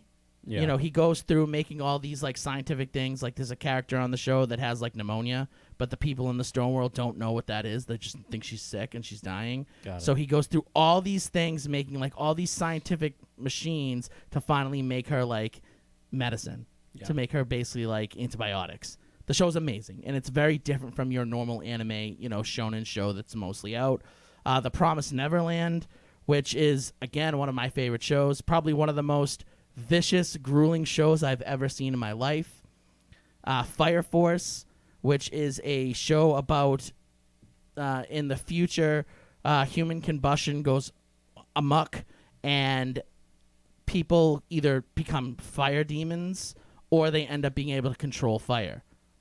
So the Fire Force are people who didn't turn into a demon that are going around kind of like exorcising these demons. So basically, instead of fires happening, it's these demons causing the fires in the house. So they go around and they put these demons to rest. Show's amazing. Okay. And the final nominee of 2019 is One Punch Man Season 2. Dimitri was a big fan of it. I finally finished it. It was good. Just good, huh? Just good. Okay. So the winner of the best anime series of 2019 is The Promised Neverland. Oh, all right. Wow. So, The Promised Neverland to me is a show unlike any other when it comes to anime. So, the premise of the show is you're seeing the lives of orphan kids in an orphanage. Oh, great. Yeah. So that's a fun time. The write-up for it is, so here's the little write-up that they give you if you look into it. It says, at the Grace Field House, life couldn't be more better for the orphans. Well, it doesn't say more better. I added more. though they have no parents, together with the other kids and a kind mama who cares for them, they form one big happy family. No child is ever overlooked, especially since they are all adopted by the age of 12. Their daily lives involve rigorous tests, but afterwards they are allowed to play outside. There is only one rule they must obey: do not leave the orphanage. So that there's like a fence around the orphanage. Yeah. You cannot venture outside the fence. Okay. I'll tell you this. Watching the first episode, everyone's like, you need to watch The Promised Neverland. You have to watch it. And I was like, I don't know, a show about orphans like having a good life, like trying to get parents. I'm like, that kind of sounds awful. Like, I don't want to watch that. They're like, watch it. Yeah. And I was like, I don't know. That's really dumb. Is that really what it's about? And I'm like, let me look it up. And they're like, don't look it up. Just watch. Don't look it up. You'll ruin it. And I was like, what am I going to ruin? They're like, don't look it up. I was like, all right. So I'm watching it. First episode, like 10 minutes in, I'm like, this show sucks. This show blows. Well, you're really selling it great. Yeah. So then you get to the point of the last maybe 5 minutes of the episode. It's maybe the biggest twist I've ever seen in anything ever. Ever. Yeah. I did not see it coming. I had no idea. I remember sitting at the end of the first episode and I was like, and I just felt awful. Yeah. I felt dread. It was just like the worst feeling. It was awful. It was the worst feeling. It felt awful. So, normally when you're watching an anime, you have anime's getting in their established framework of a normal shonen anime, of building up their characters, or having these large-scale battles. There's no large-scale battles. There's no real over-the-top characters. You just get, at the end of this episode, after this, you just get a dark, emotional tale about a family of orphans. And I don't want to give anything else out. It's more than that. All right. It's brutal. Brutal. It is like, I can't express to you like how crappy I felt after. Like, I was like, wow. And we're talking about the show that won this category, right? Yes. Okay. How crappy, because that's how good it is. Like, it pulls your emotions so much. Like, I was like, damn, like these orphans are getting like screwed. Like, it's awful what happens to them. And okay. Basically, the remainder of the show is them trying to get away from the orphanage. Oh, okay. I see. Yeah. If I don't want to give it, because I don't want to give out. I hear you. If anyone who didn't see it, when you see it, it's like, and it's so good. The characters are so well like scripted and written, and it's just awesome. And when you finally find out like who's doing it, why they're doing it, you're just like, I hate these. I hope they get out. Like, it's a good show. It's the best show of 2019 for anime, and that says a lot. Like, it goes toe-to-toe with My Hero Academia for sure. Wow. I mean, this has the shock value, and it gives you, like, a different feeling, because after My Hero, you're like, yeah! And you're, like, pumped up. With this, you're just like, damn. Oh. But it's so good. So that's my pick for, the pick. Yeah. For the pick. Yeah. The pick for best anime series of 2019. That was it, right? We got one more. Oh, you're right. Best comic series. Mm-hmm. Mike, would you like to read that? I would love to. So here are the television Rifties for best comic book series. We've got the Punisher season 2. We've got the Watchmen. We've got the Umbrella Academy. We've got the DC Legends of Tomorrow. We've got The Boys and Arrow. And the winner is The Boys from the Amazon. I have not seen The Boys. I have not either. I've read the comic a little bit. It was okay. It was Garth Ennis at his most Garth Ennis-ness. So take that as you will. So I'm not sure how the show would be. I hear the show kind of follows the comics, but kind of goes a little way, but everything does. So, Mike, tell me why you enjoyed it. I enjoyed it because, the trailers were always so interesting. It's like, all right, cool, you're gonna kill some superheroes that are jerks, and I like that idea. And I haven't read the comic book series, flipped through it a little bit, and so I can't really give a good description from why it would be different from the comic book series, but I would say it's funny. I think they could change up a couple of things in the next season, hopefully. I think that they aren't that funny. It's funny, but it's not that funny. The jokes... There are moments, but it's not consistent. Yeah, and, it can get really dark. And sometimes you're like, why is this character spending time with this character? Why are they going this way? But the visual effects and everything, the way that they did it was good. And wasn't really a fan of the main character as much. Okay. One of my friends loves Preacher, and he wanted to watch this one too, and he ended up hating the main character too. I don't know if the main character is more likable in the comic book version, but we just didn't care for the main character. But we liked the main assassin character, Billy, because he was just balls to the wall. I don't care. I'm gonna do what I need to do, and kind of like the Punisher in a way. So I would say it was a pretty enjoyable show. I hope that they kind of tighten stuff up in the next season, and I know they have to explain who everybody is and what it can become too not boring but stale a little bit. Because we all know the superhero tales and whether or not Superman can turn bad and whomever, we've seen all of that. So it's not really too original in my mind, but I think that it ended up being interesting. I wanted to finish the series. I didn't shut it off halfway through. Got it. Okay. Yeah. I will give an honorable mention to Watchmen. I know that it didn't get a lot vote. of love. It's I know not getting a second season. Not getting a second season, which I think is shameful. I was know, excited to watch it, but I'm not going to now probably. So you're not going to watch it. I know, Mike, you watched it. I right? watched the first episode. I just don't have HBO. Oh, okay. A friend of mine had logged out of his thing and then canceled his HBO. Oh, damn. Yeah. Oh, no. I'm getting all these friends' passwords, Yeah. So it's good. We know. Yeah, I know a little bit about you. Yeah. I hand out some of mine too. So You're okay. Finally caught up with you then. Did it? Yeah.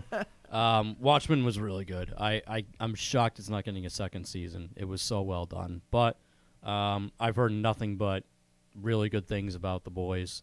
I've been told I really need to watch it. I Same. probably will at some point. So I can see why it won. Yeah. All right. Final category of television for 2019.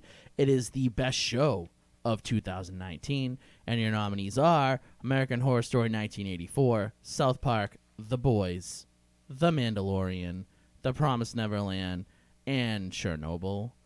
And your winner for the best show of 2019 is The Promised Neverland. Wow! Yeah, Nice. yeah. This might be. I can't remember last year what our main show was. I should know.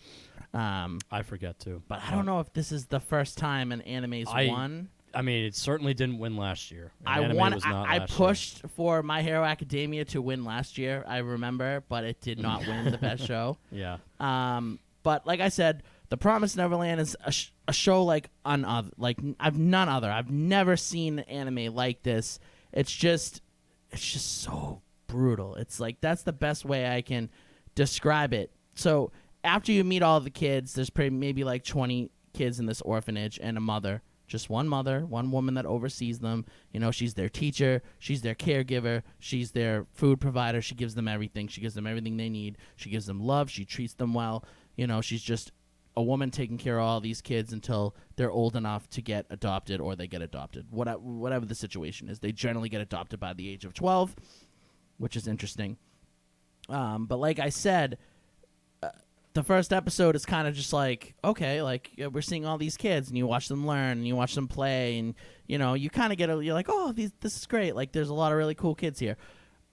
You get to know 3 kids, mainly like the 3 main characters of the show. And, you know, you really get to know them, and they're the oldest kids. They're all close to being 12 years old. So Emma, Ray, and Norman are the 3 oldest kids in the group. So they're going to be going soon. So you get to like really get to know them, and throughout the season, those are like your 3 main characters. And it's just, you know, it has memorable characters. It has a tense atmosphere, like a compelling narrative. It's just, you know, a compelling narrative in the face of despair is the best way I can describe it. It's just like I said, like when you find out like where the kids go, like who's adopting them or what happens to them. Yeah. So one quick thought before we move on. Yep. I think last year's show of the year was Daredevil. Yes. Yes, So it was. Did you enjoy this more than Daredevil? Because Daredevil was sick. Daredevil was sick, but I'll tell you this. I wanted to, like, I was so invested in this. Like, Daredevil, I wanted to, like, you know, watch it. I wanted to savor it. I wanted to take my time. I wanted to watch this, like, the next episode so bad because I wanted to see what would happen. I wanted to see, like, what was going to happen to these kids. Where are they going to get out? What, you know what I mean? Like, I'll tell you off air what happens. Okay, yeah. And, you know, because I don't think you're going to watch it, but I'll tell you off air. Probably not. But, yeah. But it's brutal. So, all right, we're going to take a short break, and we'll be back with the movie Rifties. So stay tuned.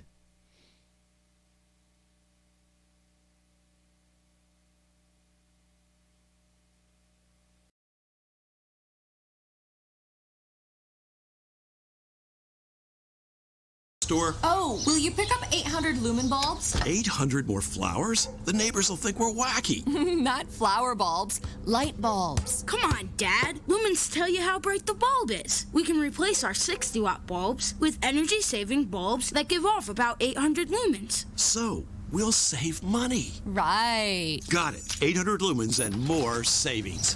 Lumens, the new way to shop for light. Learn more at EnergySavers.gov. Have you always wanted to make your own podcast? Or had dreams of becoming the next social media influencer? Don't let office space and equipment be what gets between you and your dreams. New studio space is now available through the Go Network. The Go Network is a multimedia broadcast company that currently hosts live radio shows and podcasts. With microphones to fit all guests, the ability to video record interviews, a stage for band performances, and an editing suite to put your audio and video content to the next level. The Go Network will provide assistance with producing, editing, sponsorship outreach, marketing, and more. You can create the podcast or web series you want with the lower price tag. Visit our studio location in Norwood or our audio suite in Canton. For more information, call us at 857-445-0424 or email us at info@gonet.com. That's info@geauxnet.com. Has your computer seen better days? Is it always freezing and lagging? Are you constantly plagued with pop-ups and viruses? Are you not able to get any work done? You don't need a new computer. You need Phoenix Technology Support. With just one call to Phoenix Technology Support, you will never have to stress over the hassles of taking your computer to a repair shop again. Just leave your computer right where it is and let us come directly to you. Phoenix Technology Support has over 10 years of experience in the industry of customer support and IT solutions, and it's the best place for help with all of your home or business electronics. From gaming systems to tablet setups, smartphones to smart TVs, even business servers and emails. We will help set up or troubleshoot almost any technology in your home or office. So next time you think your technology is at the end of its life, have it rise from the ashes like a phoenix by calling Phoenix Technology Support at 617-658-3240. That's 617-658-3240, or go to www.phoenixtechboston.com. Do you love delicious high-protein snacks? Do you love low sodium? Then you are going to love Scrizzly Adams Beef Jerky. My signature brand of beef jerky has the lowest sodium in the entire marketplace and completely destroys all its competitors in the taste department. Order now at ScrizzlyAdamsBeefJerky.com. That's SKRIZZLYADAMS beefjerky.com. This is American recording artist Scrizzly Adams, and I guarantee you're gonna love my meat. If you're just hearing about Monk Therapeutic Air for the first time, it's a recyclable diffuser that promotes mood change and life-enhancing effects through our custom blends of essential oils and the ancient practice of aromatherapy.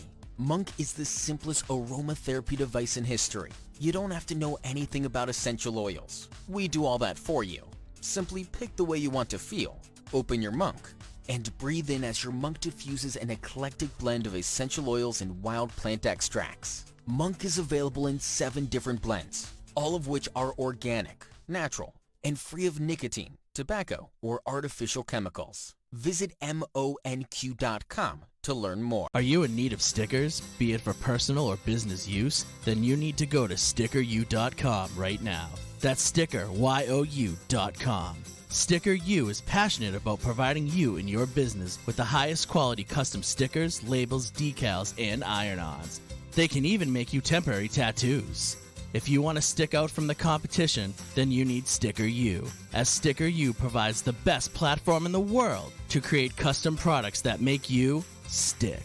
When I'm feeling sluggish, I'm not looking for the jittery feeling of coffee. I'm reaching for Neurosonic, the only energy drink I trust to keep me going. Neurosonic is just one of the great drinks in the neurofunctioning beverages line. When I'm stressing an interview, Neuro Bliss keeps me cool, calm, and collected. And when it's time to call it a night, I don't want sleeping pills and all the crazy after effects you hear about. I want Neuro Sleep to help me drift off to dreamland. Neuro drinks are surprisingly low calorie and full of the healthiest and most efficacious vitamins and minerals. Artificial flavors and colors don't work for them, and neither should they for you, so they don't allow them in their drinks. To find a store near you that carries Neuro, go to drinkneuro.com or visit amazon.com to order a 12-pack. Neuro, drink with a purpose. Aren't you tired of your plain white walls? Do you ever wonder why you feel uninspired at the office or feel like your home lacks character? It's always the same boring walls over and over again. Well, it's time for a change.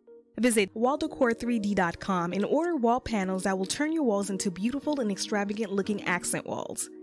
The 3D wall panels give an extra dimension and complement just about any room. Their current selection includes plant fiber wall paneling, MDF wood wall panels, mosaic real wood paneling, and thin slate stone veneer. Remember, that's walldecore3d.com. Order now and add some depth to your life. Hey Dan, you're a gamer. What is the comfort level of where you are playing? Comfort does not exist in the gaming world. After several hours, you push through the pain. You need Edge. Edge? Extended duration gaming equipment. Do you like your headset?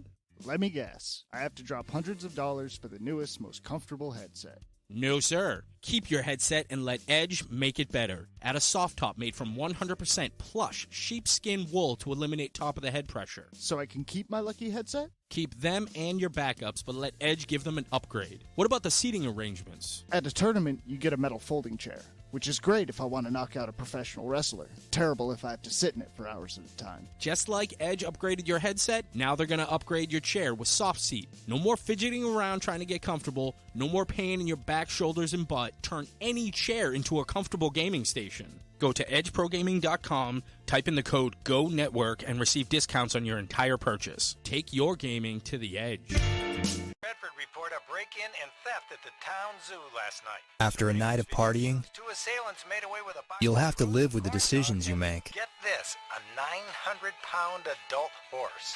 But you don't have to live with a hangover. Last round, natural hangover support. Wake up feeling so good, it's like last night never happened. In a world filled with many distractions, wouldn't it be incredible to find a way to get lost in your own choosing? Do you love to hear crisp audio from your favorite podcasts? Have you ever felt like the soundtrack to a movie or video game would sound greater if there was a better way to deliver sound? Bear Dynamic closed-back studio headphones are a perfect tool for any sound enthusiast. Plug in your Bear Dynamic headphones and go on an audio escape. The Bear Dynamic DT770 Pro headphones are a favorite amongst music producers, sound engineers, and broadcasters all over the world. If you're not prepared to compromise on studio sound, visit www.beardynamic.com. That's www.beardynamic.com and get your own pair now. Whether for home or on the go, it is the right product for every need.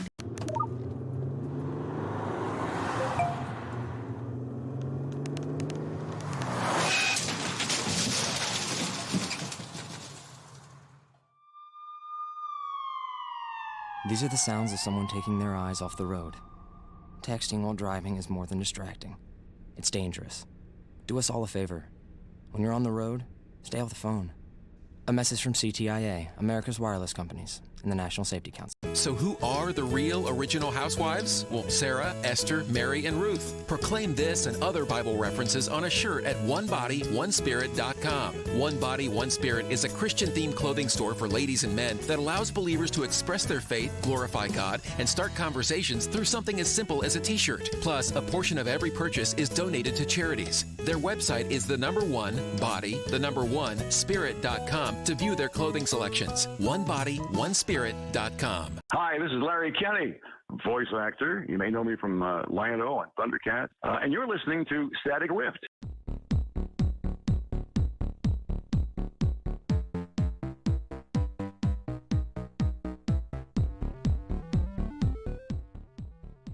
We're back here on the Go Network. Here we go. Whoa, here we go. So it's time for Sam's favorite segment, the Movie Rifties. So unfortunately, Sam could not be here with us tonight. He is our movie aficionado. So generally, he's, giving you the play-by-play of the movie, or, the what do you call it when an analyst comes on and they give you like their analysis? Thank you. Yeah. I couldn't think of the word. I just couldn't do it. Yeah, that's I couldn't think of it. So Oh no. so I couldn't. I tried. Yeah. I couldn't. I don't know. So it is what it is. Yeah, pretty much. Yep. Yep. So so Sam usually comes on, he gives his analysis, and he usually helps us with the nominees and stuff. So whoa, he is here tonight. Oh. The Sam Heckler's in the building. His heckler He's is here. here. So if you guys don't know who the Sam Heckler is, he is a larger version of Sam, and he must keep track of what Sam looks like, because Sam used to have short hair, and now he has long hair, and he's also grown his hair out. Oh. So he looks like Sam. He has a flannel shirt on. He has his, the thick glasses that Sam wears, and he has long hair as well. He's just a portly gentleman. So he comes every year. He enjoys the crafty of craft beers. And, he's just slugging them back, knocking them back. Yep. He's snocking them back. Snocking them back, yeah. Yeah, we made a new word about it. Yeah, uh-huh. And he's here to boo Sam. So, he is in the building. Yeah, but he's there. Yep. Okay, he's in the building tonight. So It is the Movie Rifties of 2019. So we're going to get into the best films of 2019. And we got a lot of fun stuff for you. So the first Rifty of 2019 for movies is the best animated film of 2019. And your nominees are Toy Story 4, Pokemon Detective Pikachu, How to Train Your Dragon, The Hidden World, the Lego Movie, the second part. Not the first, but the second. Yep. Pets 2, and Abominable. The winner is Toy Story 4. Crowd likes it. So I disagree with this, unfortunately. Yeah. I loved Toy Story. Yeah. I may or may have not cried at the end of the You've film. talked about this. Yeah. I had a little butter in my eye from the popcorn. The third one, right? The fourth one. Oh, this fourth one. This Oh, fourth okay. one. Yeah. I may or may not have cried at the end. Yeah. But Detective Pikachu for me was one of the best movies of the year. Yeah. Like, I felt so good walking out of Detective Pikachu. It was just phenomenal. It is such a good movie. They did it so well. And the fact that they got a video game franchise right on the silver screen. It's hard to do. Should be the reason enough for them to win the Rifty. But unfortunately, No. The people have spoken. The people have spoken. Yep. Woo! Wow. Or Okay. maybe Mhm. the Shadow Council has spoken. So, again, I disagree, but not to take anything away from Toy Story, I really enjoy Toy Story 4. I know you are a little indifferent on it. Yeah, I liked it, but it's like it could have just ended at the third one. It could have. You know what I mean? But I felt they did enough. Okay. I may have butter in my eye in the third one too. Oh yeah. When May they were have? in like the incinerator. Oh, come on. Come on. Oh, yeah. I mean, Oh, forget the incinerator when he's on the doorstep. Oh yeah. When See he ya, hands him partner. over. Yeah. As soon as he exactly. says, see ya, partner, forget, Dude, I was a that's it. faucet. You don't need to come back So- after that. It's like Yeah. saying goodbye to someone and then still being in the same I room think as them. Yeah. the point in this movie is 10 times worse than both of those. Okay. At the end, I was like, no, really, no, like, really? And it was just like, and it was high pitched like that and everything. It was Yeah. probably more high pitched. It was probably like, like, because the butter was really burning my eye. You Of know, course, like, yeah, no, that there was butter- some salt in the butter too. That like, butter sneaks up on you, yeah. The ending to me was very. It was like the Promised Neverland, where it punches you in the gut and you just feel crappy. No. But it's good at the same time. I mean, they got Keanu Reeves to come in and do a voice. He was in the that film, Key yeah. and Peele as Oh, I didn't know well. that. Yeah, Key and Okay. Peele are in the Yeah, movie. I did not know that. To me, that's why I bought the ticket, because I know who's going to be in it. I know. I would love. I don't want to, because Dimitri, you didn't see it, right? No. And you didn't see it, I Jason. have not seen it.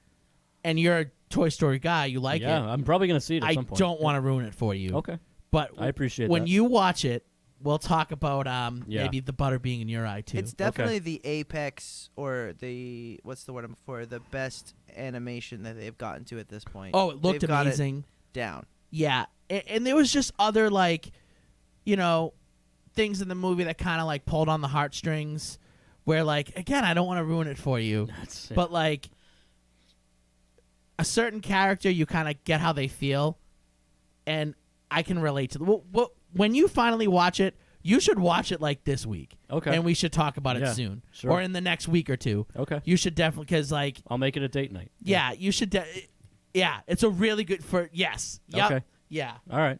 Just as long as you don't mind her seeing butter in your eye. We've been together long enough. I think she Okay. can All right. tolerate that. Yeah. You might have to like lean over her and like cry in the shoulder Yeah. and she rub the back oh, or sorry, something. I dropped my phone. I'm looking for something. Yeah, Yeah, like that. Or you might actually just lose it and just be like, just hold me, or you might hold each other. It's that brutal. Okay. Yeah, like I'll tell you this: at the end of the movie, I turned to my friends and I was like, should we just lay in the street? Like, I was like, I don't know if I want to live anymore after that one. Like, should I just lay in the street? So, There yeah. you go. All right. I mean, granted, like I said, I loved Detective Pikachu. A lot of people are fighting with me saying it's not fully animated. It's not, but it's animated enough. That CG animation was fantastic. Is CGI animation or Yeah, is of course it CGI? it is. It's animation. It counts. It counts. I don't really care. I just think counts. it's funny. Yeah. I don't know. I think it counts. But nonetheless, it Yeah. did not win.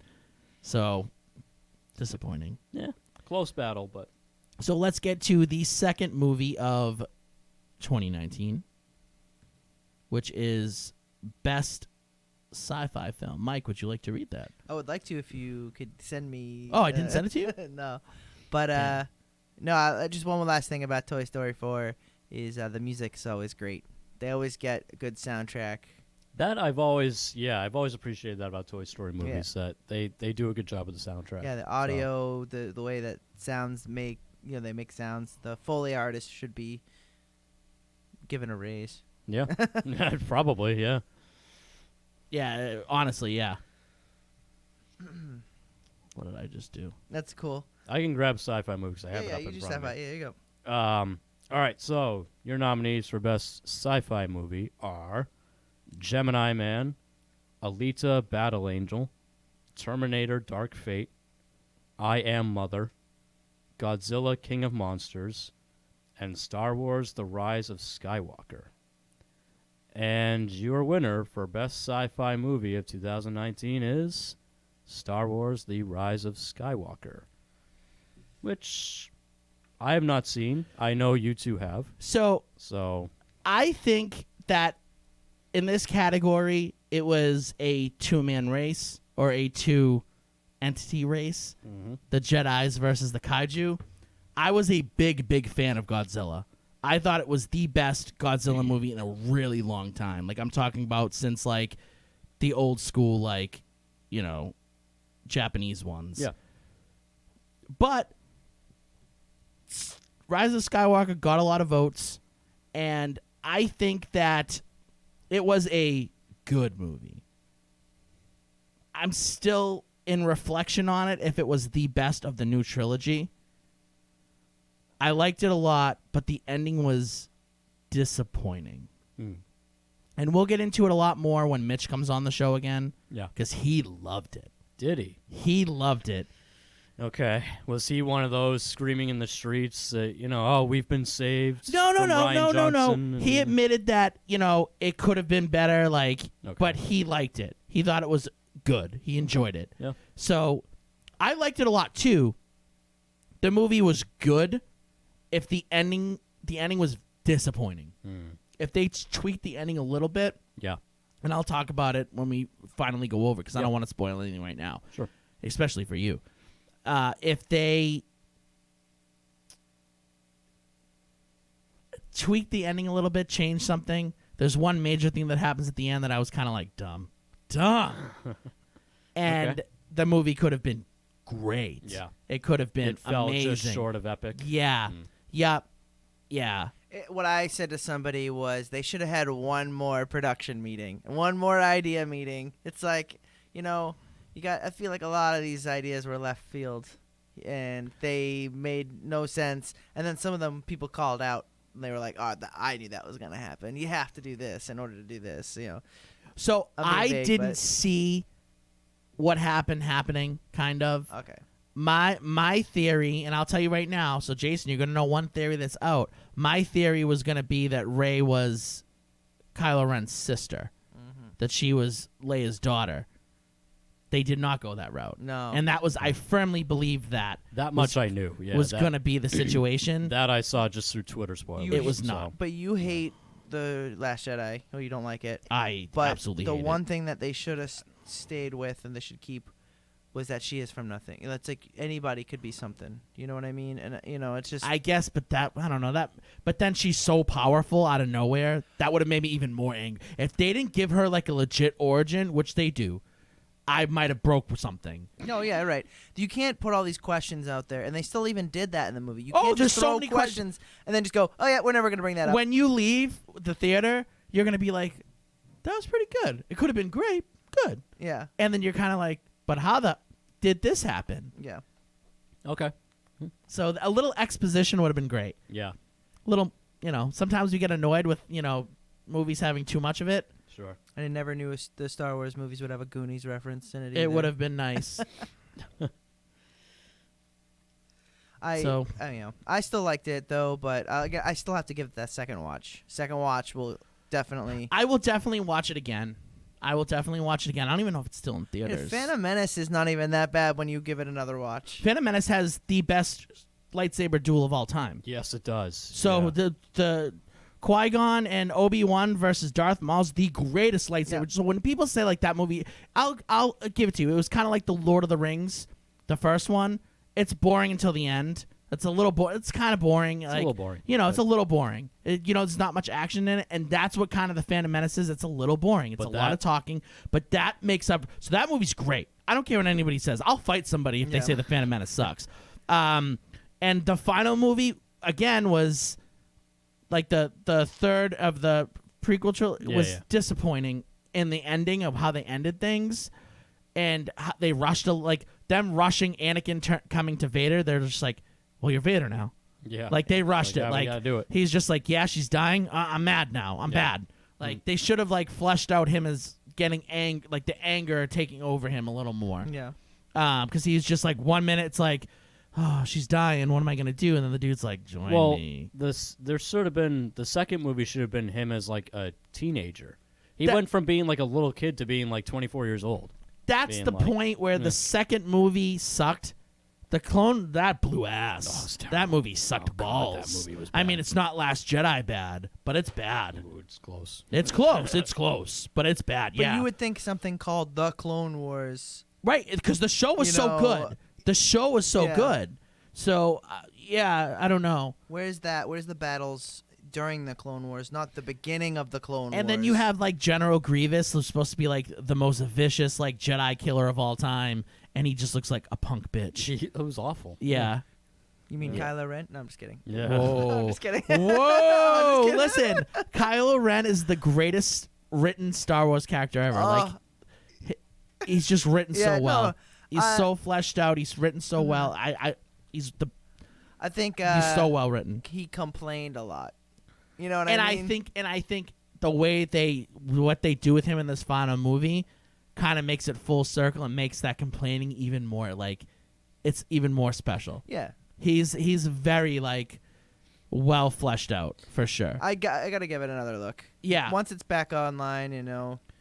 All right, so for the third set of nominees, we have Best Horror Movie of 2019, and we have a special guest coming on. He couldn't be here tonight, but he did do a little nominee thing for us. So he did a little pre-recording. So, Dimitri, can you pot up Sam Cooper, please? Hey guys, it's Sam, and I'm here to host the horror segment for Best Film for the most coveted award of all time, the Rifties. I want to thank John and Jason for letting me host this segment. As you guys probably know, I am a huge horror fanatic, so this kind of stuff I pay very strict attention to. Like, this is my bread and butter. I love this stuff. And past few years has been pretty fruitful for the horror genre, and 2019 is no different. As you'll see from our contenders, there's some much anticipated sequels. There's some anticipated sophomore efforts from a bunch of artists who made a big splash with their feature debuts, and also just some general just kind of fun. It was a pretty solid year. So without further ado, here are the contenders for Best Horror Film. We have It Chapter 2, Jordan Peele's Us, the alligator creature feature Crawl, the nautical madness that is The Lighthouse, the bathed in sunlight, drenched in Swedish occult fare Midsummer, and also another sequel on the list, Happy Death Day to You, because it's not a horror genre without, a bountiful of sequels. And honestly, I like every single movie on this list. I think they're all very, very good. But I gotta say, the winner, for me personally, The Lighthouse. A24's The Lighthouse. Director Robert Eggers bursting onto the scene with The Witch a few years back. Sophomore effort, The Lighthouse just hits it out of the park, in my opinion. You got Willem Dafoe, Robert Pattinson living in a lighthouse on an island, stranded there by themselves, just slowly going insane.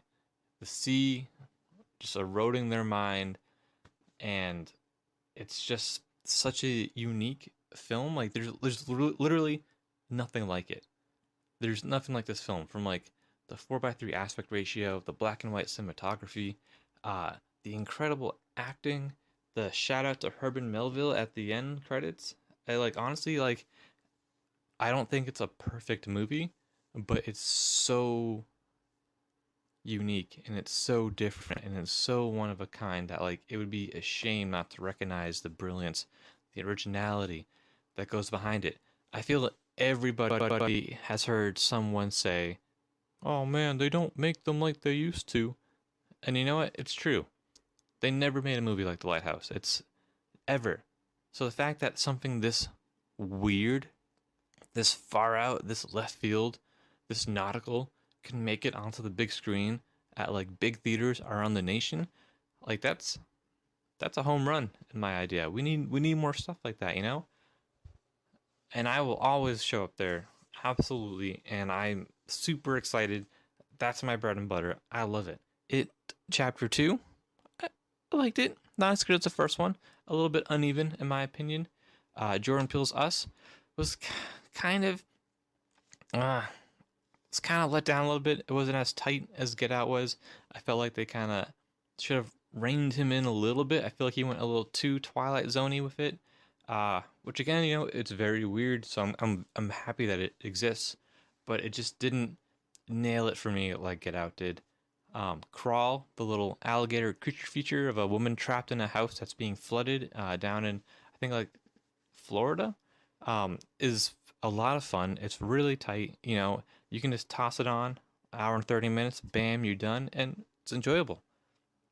Ari Aster's Midsummer, another sophomore effort, just like Us and The Lighthouse, also from the same studio, A24, that also put out The Lighthouse, I think is also very, very good. Some people might think it's a little long-winded, and I will not blame them for that. It does feel pretty long, but personally, I really, really enjoyed it. I don't like it as much as Hereditary, but I think it's a worthy follow-up. And Happy Death Day to You is just fun. I love the first one so much, and this one kind of melds the slasher genre with like the college comedy with a little bit of time travel. I heard it didn't do too hot at the box office, so I really hope that they continue to make more of these, because so far it's 2 for 2. But again, I gotta say, The Lighthouse, best horror film of the year. The Rifty, coveted Rifty, goes to The Lighthouse. And with that, I'm going to pass it off back to John and Jason. Thanks for having me on, guys. All right. Yeah. Give it up for Sam Cooper. Give it up for Sam Cooper. Yeah. The movie king himself. Yeah. So Sam actually did get a little time on the show, so that's amazing.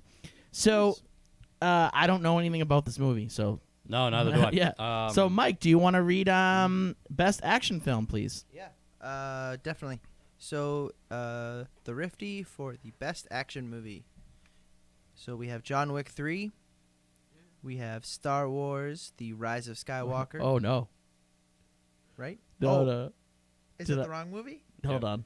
Let me Oh, okay. I just want to make sure. I might have not sent it right to you. Oh, okay. There we go. You got it. There we go. Here we go. Updated list. So the Just best kidding. action movie is John Wick 3, Hobbs and Shaw, Polar, The Triple Frontier, Rambo: Last Blood, and Angel Has Fallen. And the movie coming home with the Rifty tonight is John Wick 3.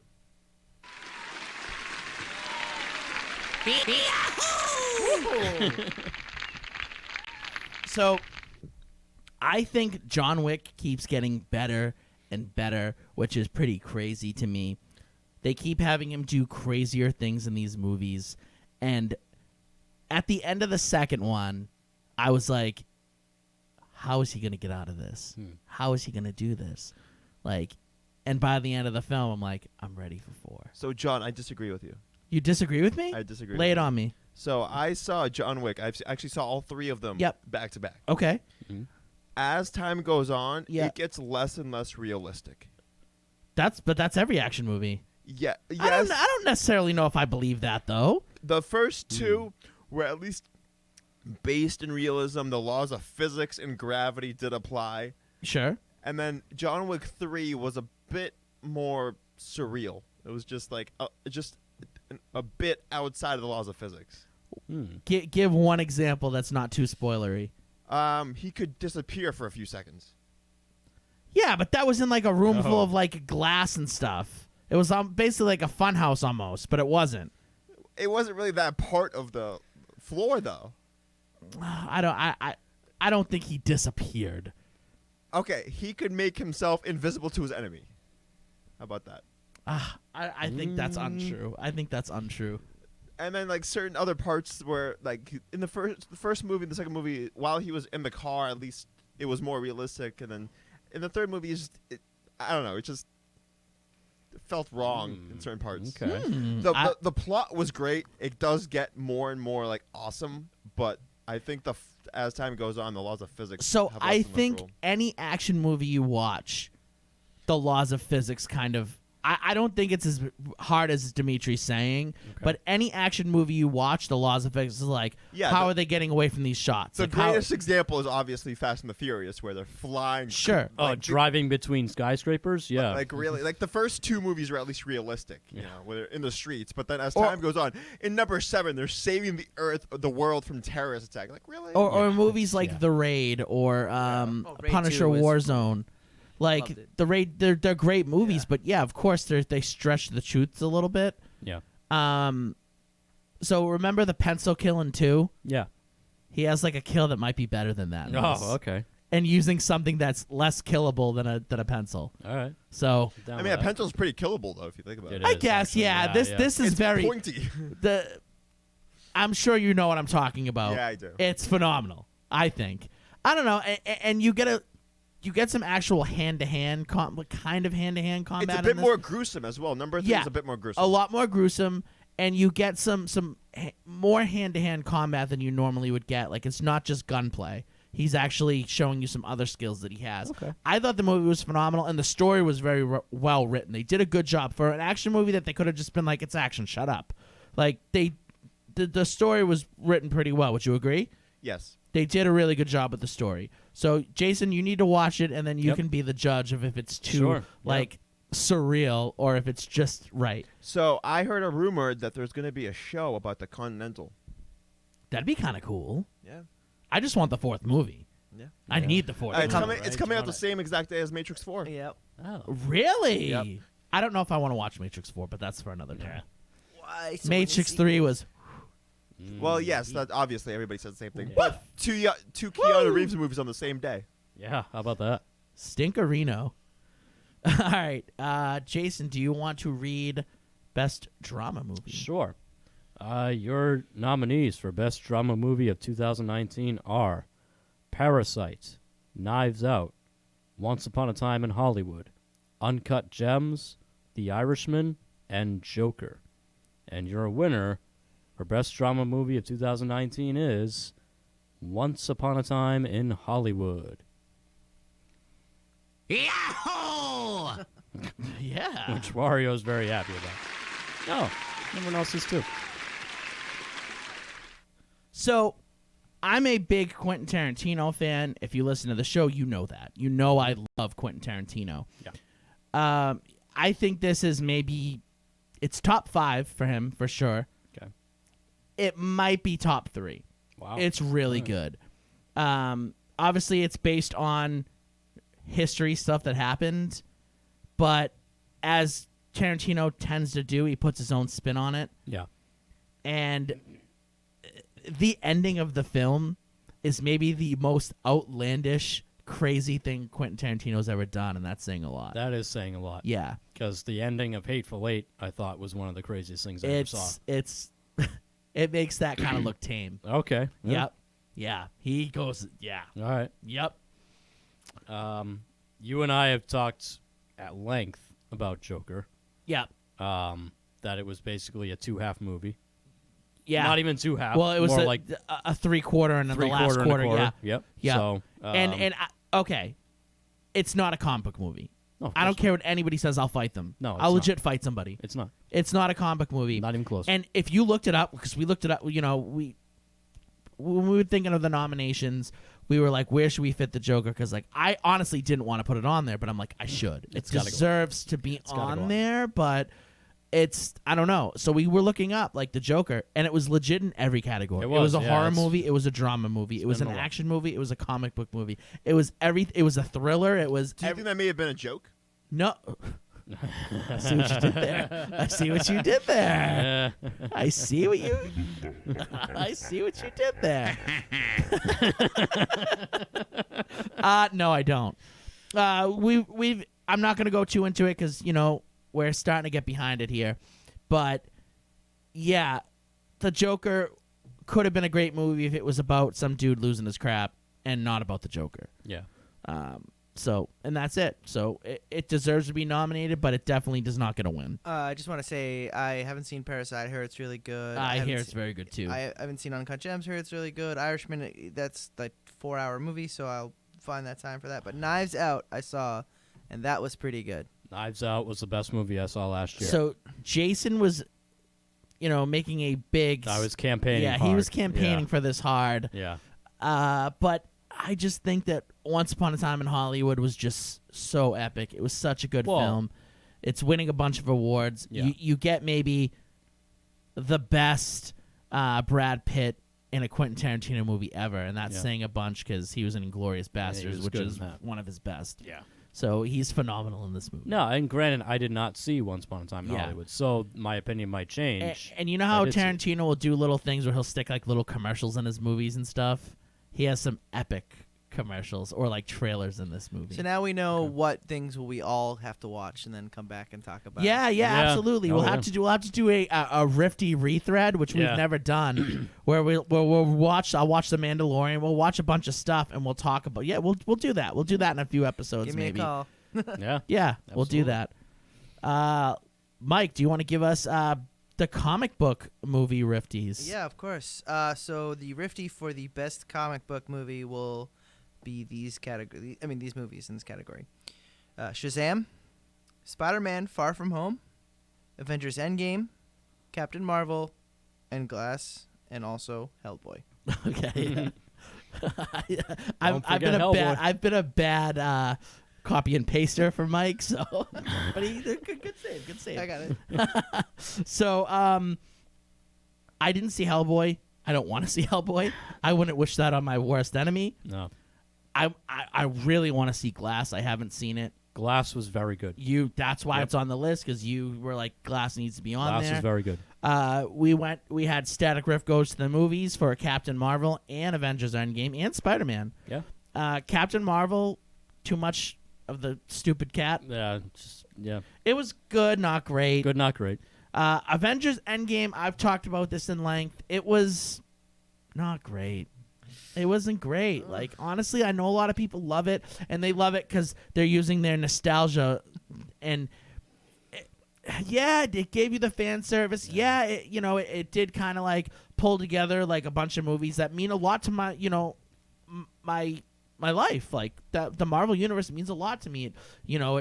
I grew up with it, basically, for a ton of years. Like, it means a lot. So it was nice for them to have, like, that big culmination, but they just didn't stick the landing. Never knew Iron Man was such a bitch. Yeah.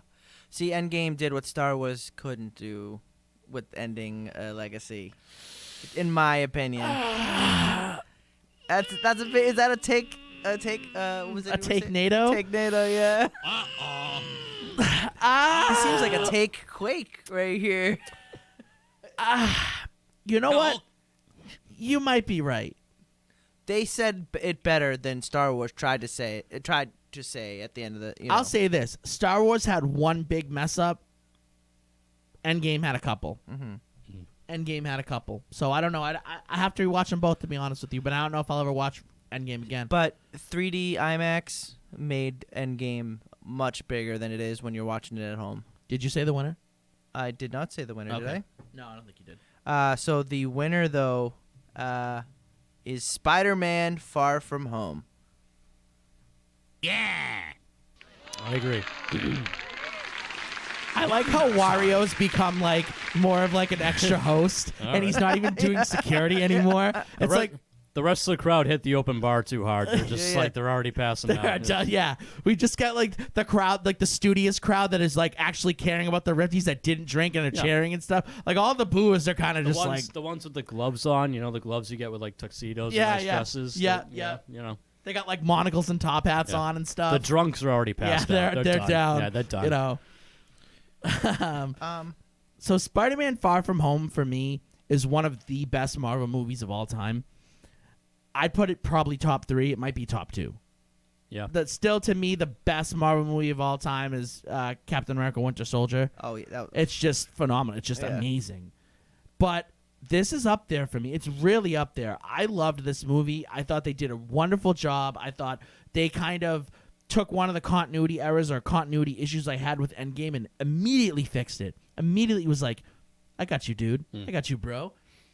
And I just think that Tom Holland's the best Peter Mhm. Parker, Oh, yeah. Spider-Man. He's perfect Yeah. for the role. Yep. I love everything. I thought they did Mysterio. I was scary about it because I was waiting for a long time for Mysterio to come into, the MCU and be in a Spider-Man movie, and they did such a great job with him, even though they put their own little twist on it. See, that's my problem with the whole series is the little twist, and I get that you want to reinvent Spider-Man for a new generation, and you want to be able to change the character up a little bit so that way he makes a little bit more sense. But I don't know, I don't like that Aunt May knows who he is. I don't like, certain Well, she knows that. things. She knows at some point. She knows. Yeah, eventually. sure, but not when he's 16, 17 years old, and I get that. She knows in the college years, but think now so? she don't Okay. know. She knows late. Yeah, she knows, but now she don't know because everyone forgets. Yeah, I mean, they told the origin story that's been told a million times in Homecoming, right? And then See, I thought they did a really good job in Homecoming Yeah. because they didn't rehash. I didn't Yeah, have to see exactly. Uncle Ben get gunned down for the third time. Yeah. It's good that they didn't rehash it. They Yeah. gave you enough of the origin, but didn't at the same time. Yeah. I thought they did such a phenomenal job, and I Yeah. love this. I love these Spider-Man. The comedy in this one was amazing. was, I yeah. think it's when you're in the theater, you're just but the comedy can be too much sometimes, and that's what my problem is with Star Wars as well, is that the comedy was forced in Star Wars a little bit too much. Well, I think that's how we felt about Captain Marvel. Yeah. That Yeah. whole stupid Cap thing. It was I so mean, forced. 90s yeah. nostalgia as well. So, Mike, you just made me realize who the winner of the best movie of Oh, my God. 2019 is. Oh. So, I during the break, they were like, you know what? It's on you. You pick the winner. So the nominees are Spider-Man: Far From Home, John Wick 3, Star Wars: Rise of the Skywalker, Toy Story 4, The Lighthouse, and Once Upon a Time in Hollywood. It was tough for me because I love John Wick 3. It's a heavy category. I love Spider-Man: Far From Home, and I love Once Upon a Time in Hollywood. I love Quentin Tarantino, and this movie was amazing. Mhm. It was phenomenal. But you just kind of, I don't know, Spider-Man: Far From Home was just so Yeah. good. Wow. That after credit scene was Yeah. just That was a Yep. strong It was after just- credit scene. oh Yep. Yeah. But I'll then, say- oh, go ahead. Oh no, sorry. I'm just gonna say Spider-Man. I've said it before is probably the Marvel character I care about the least. Yes. I've never liked him. And it made Jason a lover of Spider-Man. This was one of my favorite Marvel movies I've ever Yeah. seen. It So was that good. alone, that was in my mind when I was like, it made someone who didn't like the character Yeah. fall in love with the Yeah, character. yeah. Basically, I just think it deserves to be our winner of best movie for 2019. It Yeah. is arguably the second best Marvel movie in the MCU. It is. It's the second best Marvel movie in the MCU. But that's why they need to realize that they can't screw around with the rights to the character Yep. because if you put it in the right people's hands and you Absolutely. notice people will go out and see Spider-Man for the 500th time. Yeah. Really. It's just It's true. just do them right. Do it by the fans too. Yeah. Make sure you're not. Well, do them right, and you'll gain new fans. Yeah, In oh, my that case, too, yeah. it's absolutely that's huge. I just hope they introduce Miles in a way that works. If they do, Don't get me started on Miles Morales. Don't 'Cause get you know me they will. started on Miles Morales. If you watch the Ultimate Alliance streams, you know why. Oh my God. I He don't is like not him. he is not a wannabe bitch. Don't yeah, like he him. is not a fan. So of, you didn't like it, Into the Spider-Verse then? I never watched it. It was amazing. Oh, because, I loved that because in it theaters. centered because it centered around him, and I was like, oh, I'm out. Nope. She sure is the main protagonist of that, but I would say the way they do that. When I saw it in theaters, I saw it in 3D as well, and I don't really care for 3D movies, but seeing Endgame and Into the Spider-Verse in 3D, it was. I like the way they do the comic book stuff. It makes it look 2D, look 3D, and all that stuff. It just looked good. But I just hope that when they come out with the third Spider-Man movie, that they actually don't let people down this time. You go They through with better the not. fight with Sony and all that stuff. Make sure you just make a good movie. Yeah, especially after all that. Yeah, they better not. Don't try to put him in Venom 2. Just keep that separate. God. You've already screwed that up. Don't screw up the X-Men now. Now that you have the X-Men.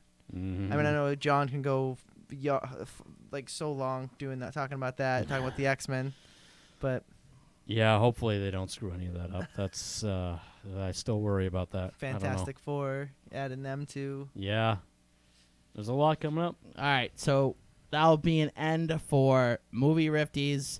We're going to take a short break, and then we'll get into comic book Rifties, my favorite portion of Rifties. So I'm going to be doing a lot of the heavy lifting here. So stay tuned. We'll be back.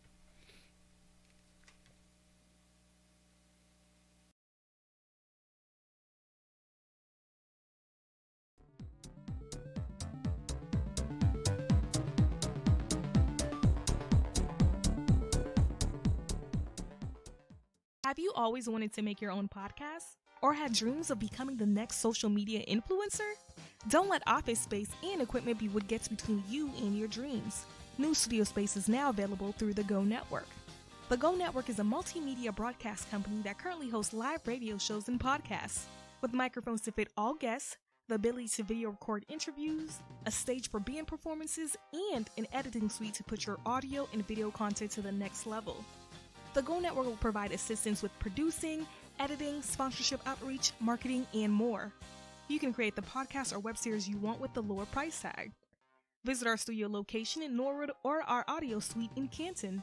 For more information, call us at 857-445-0424 or email us at info@gonet.com. That's info@geauxnet.com. Aren't you tired of your plain white walls? Do you ever wonder why you feel uninspired at the office or feel like your home lacks character? It's always the same boring walls over and over again. Well, it's time for a change. Visit walldecor3d.com and order wall panels that will turn your walls into beautiful and extravagant looking accent walls. The 3D wall panels give an extra dimension and complement just about any room. Their current selection includes plant fiber wall paneling, MDF wood wall panels, mosaic real wood paneling, and thin slate stone veneer. Remember, that's walldecor3d.com. Order now and add some depth to your life. When I'm feeling sluggish, I'm not looking for the jittery feeling of coffee. I'm reaching for Neurosonic, the only energy drink I trust to keep me going. Neurosonic is just one of the great drinks in the Neurofunctioning Beverages line. When I'm stressing an interview, Neuro Bliss keeps me cool, calm, and collected. And when it's time to call it a night, I don't want sleeping pills and all the crazy after effects you hear about. I want Neuro Sleep to help me drift off to dreamland. Neuro drinks are surprisingly low calorie and full of the healthiest and most efficacious vitamins and minerals. Artificial flavors and colors don't work for them, and neither should they for you, so they don't allow them in their drinks. To find a store near you that carries Neuro, go to drinkneuro.com or visit amazon.com to order a 12-pack. Neuro, drink with a purpose. In a world filled with many distractions, would it be incredible to find a way to get lost in your own choosing? Do you love to hear crisp audio from your favorite podcasts? Have you ever felt like the soundtrack to a movie or a video game would sound greater if there was a better way to deliver sound? Bear Dynamic closed-back studio headphones are a perfect tool for any sound enthusiast. Plug in your Bear Dynamic headphones and go on an audio escape. The Bear Dynamic DT770 Pro headphones are a favorite amongst music producers, sound engineers, and broadcasters all over the world. If you're not prepared to compromise on studio sound, visit www.beardynamic.com. That's www.beardynamic.com and get your own pair now. Whether for home or on the go, it is the right product for every need. If you're just hearing about Monk Therapeutic Air for the first time, it's a recyclable diffuser that promotes mood change and life-enhancing effects through our custom blends of essential oils and the ancient practice of aromatherapy. Monk is the simplest aromatherapy device in history. You don't have to know anything about essential oils. We do all that for you. Simply pick the way you want to feel, open your Monk, and breathe in as your Monk diffuses an eclectic blend of essential oils and wild plant extracts. Monk is available in 7 different blends, all of which are organic, natural, and free of nicotine, tobacco, or artificial chemicals. Visit monq.com to learn more. So who are the real original housewives? Well, Sarah, Esther, Mary, and Ruth. Proclaim this and other Bible references on a shirt at onebodyonespirit.com. One Body, One Spirit is a Christian-themed clothing store for ladies and men that allows believers to express their faith, glorify God, and start conversations through something as simple as a t-shirt. Plus, a portion of every purchase is donated to charities. Their website is onebody1spirit.com to view their clothing selections. onebodyonespirit.com. Are you in need of stickers, be it for personal or business use? Then you need to go to stickeru.com right now. That's stickeryou.com. Sticker U is passionate about providing you and your business with the highest quality custom stickers, labels, decals, and iron-ons. They can even make you temporary tattoos. If you want to stick out from the competition, then you need Sticker U, as Sticker U provides the best platform in the world to create custom products that make you stick. Hey Dan, you're a gamer. What is the comfort level of where you are playing? Comfort does not exist in the gaming world. After several hours, you push through the pain. You need Edge. Edge? Extended duration gaming equipment. Do you like your headset? Let me guess. I have to drop hundreds of dollars for the newest, most comfortable headset. No, sir. Keep your headset and let Edge make it better. Add a soft top made from 100% plush sheepskin wool to eliminate top of the head pressure. So I can keep my lucky headset? Keep them and your backups, but let Edge give them an upgrade. What about the seating arrangements? At a tournament, you get a metal folding chair, which is great if I want to knock out a professional wrestler. Terrible if I have to sit in it for hours at a time. Just like Edge upgraded your headset, now they're going to upgrade your chair with soft seat. No more fidgeting around trying to get comfortable. No more pain in your back, shoulders, and butt. Turn any chair into a comfortable gaming station. Go to edgeprogaming.com, type in the code GONETWORK, and receive discounts on your entire purchase. Take your gaming to the edge. Has your computer seen better days? Is it always freezing and lagging? Are you constantly plagued with pop-ups and viruses? Are you not able to get any work done? You don't need a new computer. You need Phoenix Technology Support. With just one call to Phoenix Technology Support, you will never have to stress over the hassles of taking your computer to a repair shop again. Just leave your computer right where it is and let us come directly to you. Phoenix Technology Support has over 10 years of experience in the industry of customer support and IT solutions, and it's the best place for help with all of your home or business electronics. From gaming systems to tablet setups, smartphones to smart TVs, even business servers and emails. We will help set up or troubleshoot almost any technology in your home or office. So next time you think your technology is at the end of its life, have it rise from the ashes like a phoenix by calling Phoenix Technology Support at 617-658-3240. That's 617-658-3240, or go to www.phoenixtechboston.com. Bedford report a break-in and theft at the town zoo last night. After a night of partying, Two assailants made away with a box you'll have to live with the decisions you make. Get this, a 900-pound adult horse. But you don't have to live with a hangover. Last round, natural hangover support. Wake up feeling so good, it's like last night never happened.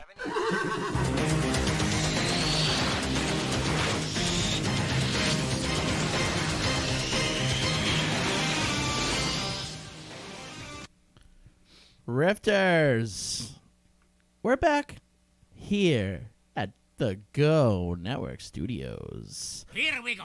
Ooh, here we go. Here we go is right. This is my favorite portion of the Rifties, the comic book section. I'll say this. My comic reading has been down this year. 2019 has not been a good comic year for John. But nonetheless, yeah, I know. I know. It's been disappointing, you know. They're just disappointing. Oh, I woke her up. Okay, all right, all right. She's back at the bar. She's back. Oh, She's no. up. She's up. She had too many kamikazes and she was down for a little bit, but she's up now. All right. So it's been a kind of down year for me in comic books, unfortunately. I still love them, still want to read them. So we're going to get through these pretty quickly. So best new comic series for 2019 is Sabrina the Teenage Witch by Kelly Thompson, Veronica and Andy Fish on art. Daredevil by Chip Zdarsky and Marco Caccego. X-Men by Jonathan Hickman and Lionel Francis Yu. The Marauders by Jerry Duggan and Matteo Lolli. Invisible Kingdom by G. Willow Wilson and Christian Ward. And Savage Avengers by Jerry Duggan and Mike Diodato Jr. And your winner is Daredevil. So what's great about this was Daredevil was our comic of the year last year by a different writer. Oh, okay. Yeah. So Charles Soule ended his run that's with Matt getting hit by a semi-truck. Oh, great. And basically the last arc was him fighting for his life in the operating room. But you thought it was this really sick Daredevil arc, but it was all in his head. He was like fighting it in his mind, dying, you know, on the operating table. So Chip Zdarsky comes in, who's normally a comedy writer. He comes in and he goes, I'm going to make Daredevil's life a lot worse. Oh, good. So get ready for this. Yeah. So he comes, you know, they take like a break and there's like a little jump of time, like a couple months' time. So he's been like rehabilitating and getting back. So the first issue is him getting back to the streets. So he's still kind of injured. He's not like back to full prominence. He's very sluggish in his fighting style. Like he's not the Daredevil you know. He's not that hypersensitive and tuned to everything Daredevil that we're used to. He's almost like think of like a pro athlete that's kind of like past their prime, and they're hitting the booze a lot.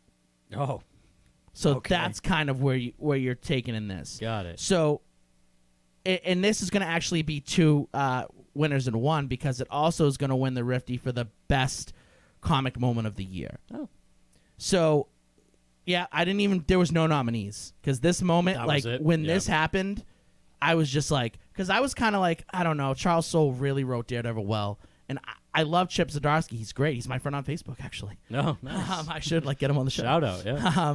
He was the guy that a couple years ago like loved Applebee's, and he made like this whole big thing on Twitter talking about how much he loved Applebee's. Okay. Like he was the Applebee's guy. Yeah. And like I was just like, I love Applebee's too, and he added me. Like the actual restaurant. Yeah. He Okay, loved all right, Applebee's. Okay, no, I was just yeah, making sure. Yeah, Yes, yeah. So that's he had good. like this big whole like Twitter thing, and everybody like people would retweet him and everything, and Applebee's like loved him and everything, and he's a comic book writer. Wow. Yeah. All right. So the moment of the year is, so like I said, he's very sluggish. So he goes out on a routine, night in New York, and there are just 3 dudes trying to rob a convenience store, a closed convenience store. So they're trying to like get in there and rob the convenience store, and he comes down there and he's getting his ass beat by 3 thugs. He's basically like getting his ass beat, and he ends up taking them out. You find out that it was an inside job, that they were trying to kill Daredevil, so there's a bomb that goes off. The bomb goes off, everybody's injured, but before the bomb goes off, he like gives like a spinning back fist to a dude, and basically the dude's head smashes off the side of like and he dies. Oh. So one of the crooks dies. Okay. So and then and it's just like a downward spiral from there. He ends up like fighting a police officer in the street. A couple issues later, he gets kidnapped by the Punisher, and the Punisher's basically like, we should work together and just kill people because like everyone's against you. You're a vigilante, and also the Kingpin's the mayor of New York City. Oh yeah, that's bad time. So his life sucks. How did that happen? It's a long story. But he's the mayor, and he's basically the only hero that's like outlawed, kind of. Yeah. So he's still trying to be a hero. He's just doing unmat-like things. He's taking girls home from bars. So after the whole thing with the Punisher and everything, after the fight with the police officer on camera in the middle of the street, like a straight-out brawl, him getting his ass beat too, he goes home. He's pounding some booze, and Spider-Man is in his house waiting for him. Oh. Okay? All right. So Spider-Man comes in the house, and I'm going to read you directly what Spider-Man says to him, because this to me was very powerful. So the panel shows up, and he says, all of us know that we can't do this job forever, and that there's going to come a day when we make too many mistakes, when our bodies fail, when too many people get hurt, and not enough get saved. I'd hope someday one would step up and let me know when it's my day. Right now, it's your day. It's over. I'm spreading the word. If any of us see you out there attempting this, we'll stop you. We'll have to, or it could be the end of all of us. You need to stop. And Daredevil just looks at him, pulls off the mask. At this point, no one knows he's Daredevil. Like, in a run before they found out he was Daredevil, he does this whole big thing where people basically forget he's Daredevil, kind of like Spider-Man in a way. So no one knows he's, Matt Murdock now. He pulls the mask off. He says, "You're right. I know you're right. I've been looking for the answer, and I thought it was to push harder, more relentless, ignoring my body, what my heart is telling me. I can't do this anymore." And he pulls off the mask, and you can see tears in his eyes. And I was just like, yeah. Wow. Yeah, sure. And, Spider-Man's like the everyman hero. He's always joking around. He's always having a good time. But in many, like Cable will say, like, Spider-Man goes on to be the greatest hero in the future. Like, he's the best hero of all time. In the Marvel Universe, I guess, if you want to say that. Sure. But the fact that he's dead serious here, you see a serious Spider-Man, is just...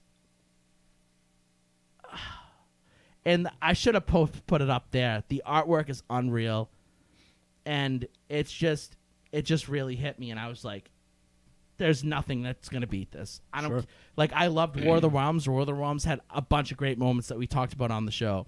Nothing compared to this. Wow. This was the All right. best comic moment in a long time. Yeah. And this is reason why it's the best comic book, the best new comic book of 2019. Honestly, I even toyed with putting it on as the best comic book as well, but I was Yeah. like, it's not fair. Do you want to read the next? Sure. It is Best comic miniseries? Yes. All right. Oh, hang on. Siri was interrupting me for some reason. All right. Your nominees for Best Comic Miniseries of 2019 are X-Men Powers of X / House of X by Jonathan Hickman, P.P. Larraz, and R.B. Silva. Spider-Man Life Story by Chip Zdarsky and Mark Bagley. Deceased by Tom Taylor, Trevor Hairsine, and Neil Edwards. War of the Realms by Jason Aaron, Russell Dauterman, and Matt Wilson. Batman Last Night on Earth by Scott Snyder, Greg Capullo, FCO, Jonathan Glapian, I don't know, and King Thor by Jason Aaron and Esad Ribic. And your winner for Best Comic Miniseries of 2019 is War of the Realms by Jason Aaron, Russell Dauterman, and Matt Wilson. War of the Realms was fantastic. We reviewed every episode on the show. You were actually here for one of the reviews. Well, the last time you were on, we talked about it. Wow. So I don't know if you remember or not. No, I but it was fantastic. It was one of the best events in Marvel history. From front to back, it was awesome.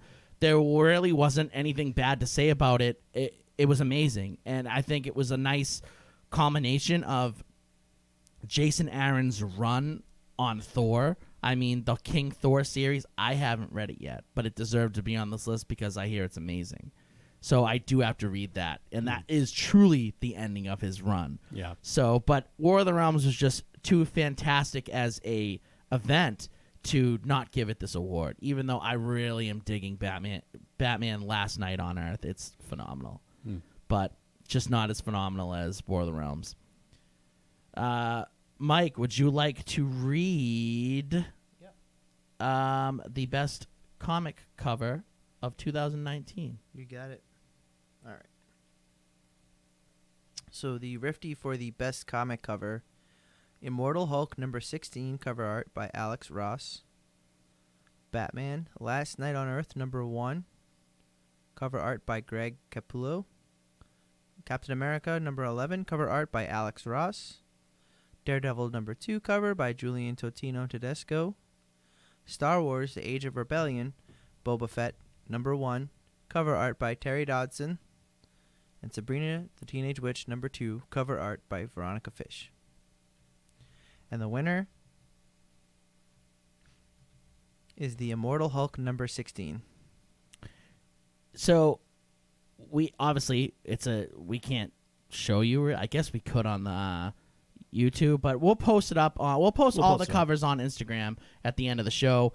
I just think this cover's amazing. It shows Rick Jones in a graveyard. He's smoking a cig. He's in a sweet little suit. He's chilling there, and it's just a very ominous, scary sight. And the Hulk's scary face is in the moon. Yeah. And I think it gives you a nice feel of what the Immortal Hulk is. It's basically what they decided to do is they decided to make the Hulk into a horror comic. Okay. Sure. Everybody I talk to loves it. Yeah. All my friends love it. Mitch loves it. Every time I go into the comic store, they're like, "Did you read the new Immortal Hulk?" You don't get Immortal Hulk. I'm like, you guys know what I buy. Why are you asking me if I'm reading it? Yeah. Everybody's like, read this comic book. Right. And I'm not. And maybe I should be. I guess you should be. Yeah. The Colossus cover, I thought this was the Daredevil cover, the same series that we were just talking about. Yeah. And that's a pretty sweet. Yeah, it's pretty good. It's a lot good of red. artwork. Yeah, Yeah. a lot of nice. Yeah. So, but Immortal Hulk 16. Alex Ross is just the best cover artist of all time, in my opinion, too. So that's why he was on here twice. His painted surrealism looks it's just amazing. His painted style is just top notch. So let's go with best comic art team. We have Sonia Takeda for Monstrous, Jamal Campbell for Far Sector, Veronica and Andy Fish for Sabrina the Teenage Witch, Liam Sharp and Steve Olaf for The Green Lantern, Greg Capullo, FCO, and Jonathan Glypon for Batman Last Night on Earth, and Russell Dauterman and Matt Wilson for War of the Realms. And your winner is Russell Dauterman and Matt Wilson for War of the Realms. That team has won a Rifty for the past, I want to say, 3 years now for Mighty Thor and now War of the Realms. Russell Dauterman's art is just so crisp, so clean, and he just went all out for War of the Realms. Matt Wilson's colors were just vibrant and amazing, and they just made Dauterman's art pop off the page. I know this was Jason's first time ever reading a comic, and he was mesmerized by the art. He really enjoyed it. So, I mean, all the other art teams were great, but they just didn't hold a candle to Russell Dauterman and Matt Wilson for War of the Realms. They were just No, too they good. did an incredible job. Yeah. Did a fantastic job. Jason, would you like to read Best Comic Writer? I would.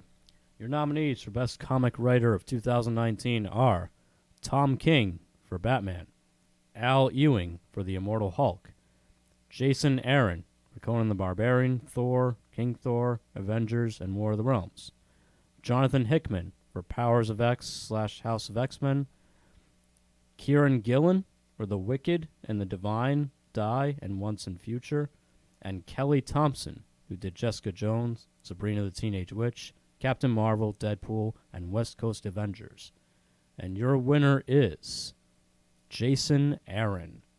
So Jason Aaron now has as many Rifties as our top Rifty winners in Dimitri and He's, Pat. Yeah, he's got quite a shelf going on. He has a Yeah, shelf. he's- Jason Aaron has a very large shelf. And I honestly think he's the best writer in comics, so it's a little biased here. I think that if you just look at the list, look at all the comics he's writing. And it's a lot. Thor was great. It wasn't as good as Mighty Thor, but it was partly because of the artist he had. He had Dauterman on Mighty Thor, and he had a couple of like 3 or 4 artists on this run of Thor, and the art kind of took it down a little bit for me. Still a great book, but the art kind of killed it. I haven't read King Thor yet.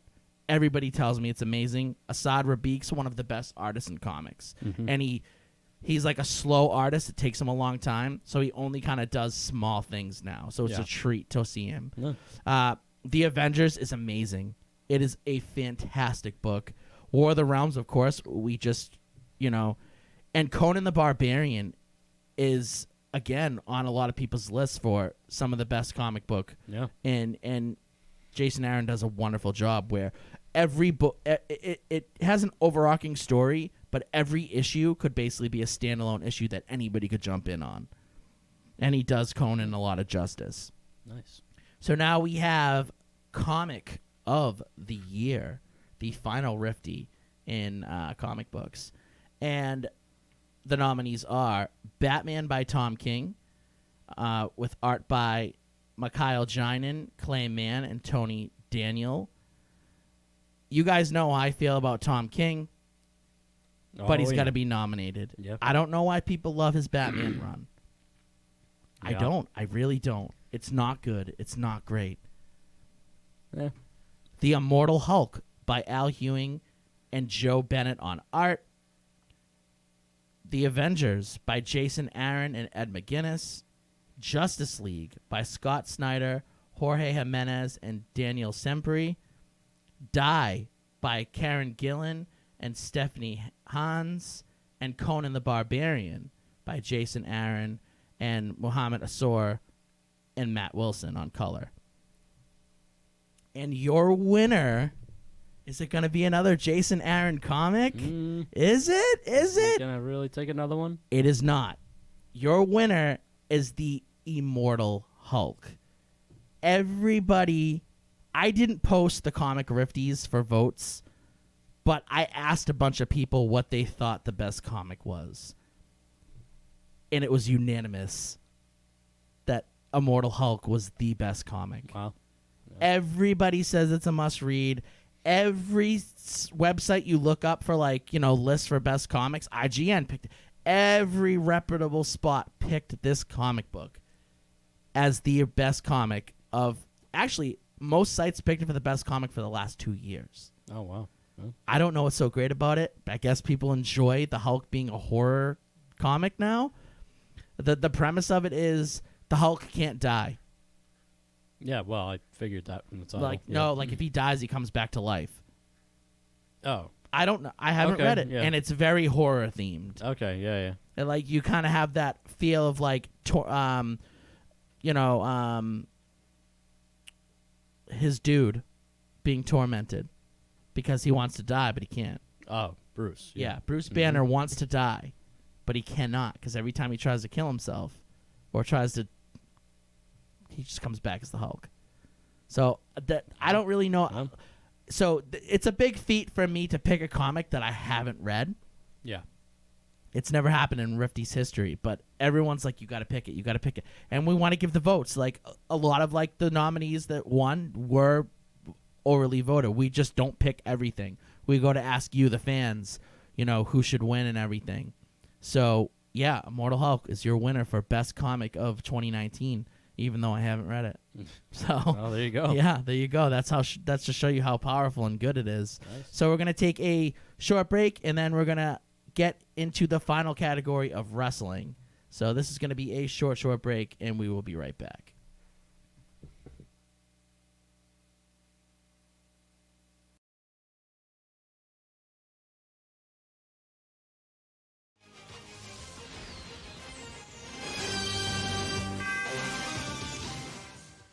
Have you always wanted to make your own podcast? Or had dreams of becoming the next social media influencer?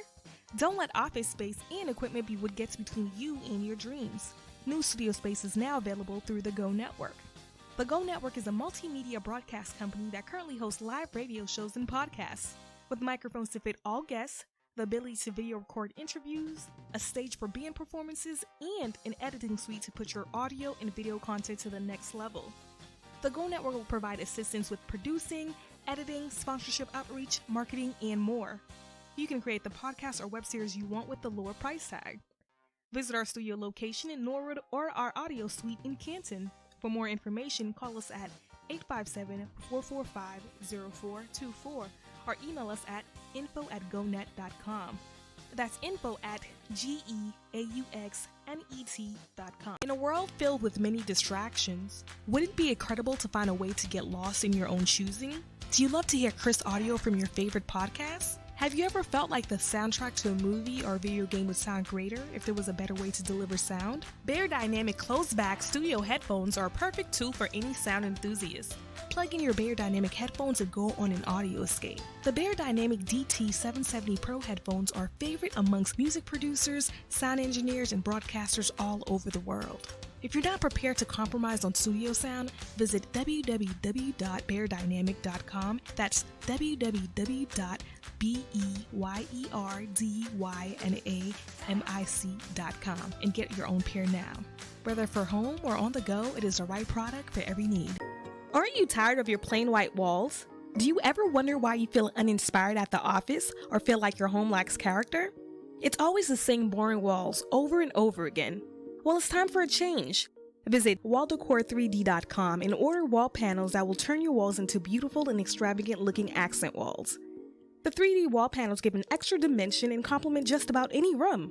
Their current selection includes plant fiber wall paneling, MDF wood wall panels, mosaic real wood paneling, and thin slate stone veneer. Remember, that's walldecore3d.com. Order now and add some depth to your life. When I'm feeling sluggish, I'm not looking for the jittery feeling of coffee. I'm reaching for Neurosonic, the only energy drink I trust to keep me going. Neurosonic is just one of the great drinks in the neurofunctioning beverages line. When I'm stressing an interview, Neuro Bliss keeps me cool, calm, and collected. And when it's time to call it a night, I don't want sleeping pills and all the crazy after effects you hear about. I want Neuro Sleep to help me drift off to dreamland. Neuro drinks are surprisingly low calorie and full of the healthiest and most efficacious vitamins and minerals. Artificial flavors and colors don't work for them, and neither should they for you, so they don't allow them in their drinks. To find a store near you that carries Neuro, go to drinkneuro.com or visit amazon.com to order a 12-pack. Neuro, drink with a purpose. If you're just hearing about Monk Therapeutic Air for the first time, it's a recyclable diffuser that promotes mood change and life-enhancing effects through our custom blends of essential oils in the ancient practice of aromatherapy. Monk is the simplest aromatherapy device in history. You don't have to know anything about essential oils. We do all that for you. Simply pick the way you want to feel, open your Monk, and breathe in as your Monk diffuses an eclectic blend of essential oils and wild plant extracts. Monk is available in 7 different blends, all of which are organic, natural, and free of nicotine, tobacco, or artificial chemicals. Visit monq.com to learn more. Are you in need of stickers, be it for personal or business use? Then you need to go to stickeru.com right now. That's stickeryou.com. Sticker U is passionate about providing you and your business with the highest quality custom stickers, labels, decals, and iron-ons. They can even make you temporary tattoos. If you want to stick out from the competition, then you need Sticker U, as Sticker U provides the best platform in the world to create custom products that make you stick. Has your computer seen better days? Is it always freezing and lagging? Are you constantly plagued with pop-ups and viruses? Are you not able to get any work done? You don't need a new computer. You need Phoenix Technology Support. With just one call to Phoenix Technology Support, you will never have to stress over the hassles of taking your computer to a repair shop again. Just leave your computer right where it is and let us come directly to you. Phoenix Technology Support has over 10 years of experience in the industry of customer support and IT solutions, and it's the best place for help with all of your home or business electronics. From gaming systems to tablet setups, smartphones to smart TVs, even business servers and emails. We will help set up or troubleshoot almost any technology in your home or office. So next time you think your technology is at the end of its life, have it rise from the ashes like a phoenix by calling Phoenix Technology Support at 617-658-3240. That's 617-658-3240, or go to www.phoenixtechboston.com. Hey Dan, you're a gamer. What is the comfort level of where you are playing? Comfort does not exist in the gaming world. After several hours, you push through the pain. You need Edge. Edge? Extended duration gaming equipment. Do you like your headset? Let me guess. I have to drop hundreds of dollars for the newest, most comfortable headset. No, sir. Keep your headset and let Edge make it better. Add a soft top made from 100% plush sheepskin wool to eliminate top-of-the-head pressure. So I can keep my lucky headset? Keep them and your backups, but let Edge give them an upgrade. What about the seating arrangements? At a tournament, you get a metal folding chair, which is great if I want to knock out a professional wrestler. Terrible if I have to sit in it for hours at a time. Just like Edge upgraded your headset, now they're going to upgrade your chair with Soft Seat. No more fidgeting around trying to get comfortable, no more pain in your back, shoulders, and butt. Turn any chair into a comfortable gaming station. Go to edgeprogaming.com, type in the code GONETWORK, and receive discounts on your entire purchase. Take your gaming to the edge. Bedford report a break-in and theft at the town zoo last night. After a night of partying, Two assailants made away with a box you'll have to live with the decisions you make. Get this, a 900-pound adult horse. But you don't have to live with a hangover. Last round, natural hangover support. Wake up feeling so good, it's like last night never happened. So who are the real original housewives? Well, Sarah, Esther, Mary, and Ruth. Proclaim this and other Bible references on a shirt at OneBodyOneSpirit.com. One Body, One Spirit is a Christian-themed clothing store for ladies and men that allows believers to express their faith, glorify God, and start conversations through something as simple as a t-shirt. Plus, a portion of every purchase is donated to charities. Their website is Spirit.com to view their clothing selections. OneBodyOneSpirit.com. Do you love delicious high-protein snacks? Do you love low sodium? Then you are going to love Grizzly Adams beef jerky. My signature brand of beef jerky has the lowest sodium in the entire marketplace and completely destroys all its competitors in the taste department. Order now at ScrizzlyAdamsBeefJerky.com. That's SKRIZZLYADAMS beefjerky.com. This is American recording artist Skrizzly Adams, and I guarantee you're gonna love my meat.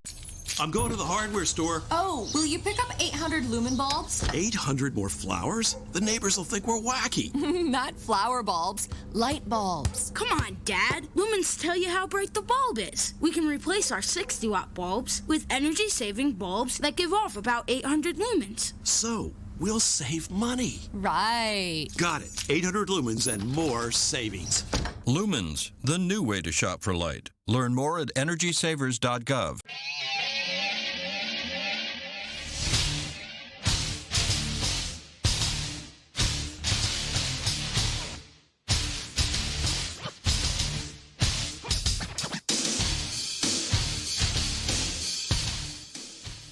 We're back. We are back with the final category of the night. We're about to wrap up, and we're going to wrap up with wrestling. That's going to be our final category.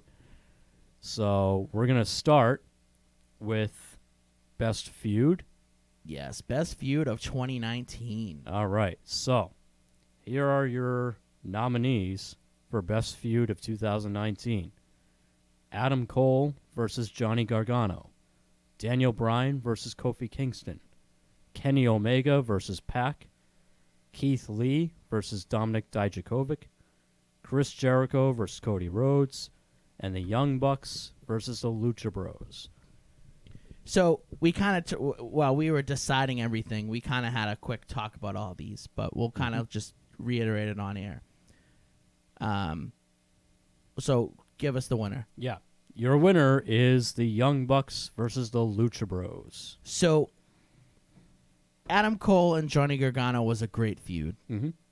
But we all kind of agreed that it went a little too long. A tad too long. Yep. A tad too long. All the matches were great, but they kind of like how Dimitri said John Wick was a little bit out there. They were the matches kind of got a little crazy. The Super Gargano match? Yeah. Mm-hmm. It was great, and I would say it would probably be the close second on here. Sure. I would think it'd be the close second. I think Daniel Bryan and Kofi Kingston had best moment. A good feud and a great moment. I didn't think the match was as great as it could have been. See, I loved the match, and I did not like the build. Here's for me. Daniel Bryan went out too quick. He got one finishing move, and it was over. You had all this build, all this, and Daniel Bryan couldn't take one Trouble in Paradise. And I'm sorry, I know it was a long match. I know they were tired, but that was a bad looking Trouble in Paradise. Yeah, too. He hit him in like the shoulder. Yeah, it's like, okay. I don't know. You're okay. All right. I don't know. But that moment was the amazing. moment was amazing. I was so happy. Definitely one of my won. favorite WrestleMania matches in about 5 years or more. It was amazing moment and amazing ending. And sure, like, we'll talk about it a little later on that an ending or a finish to a match could cause the match to not be as great as it should be. Yep.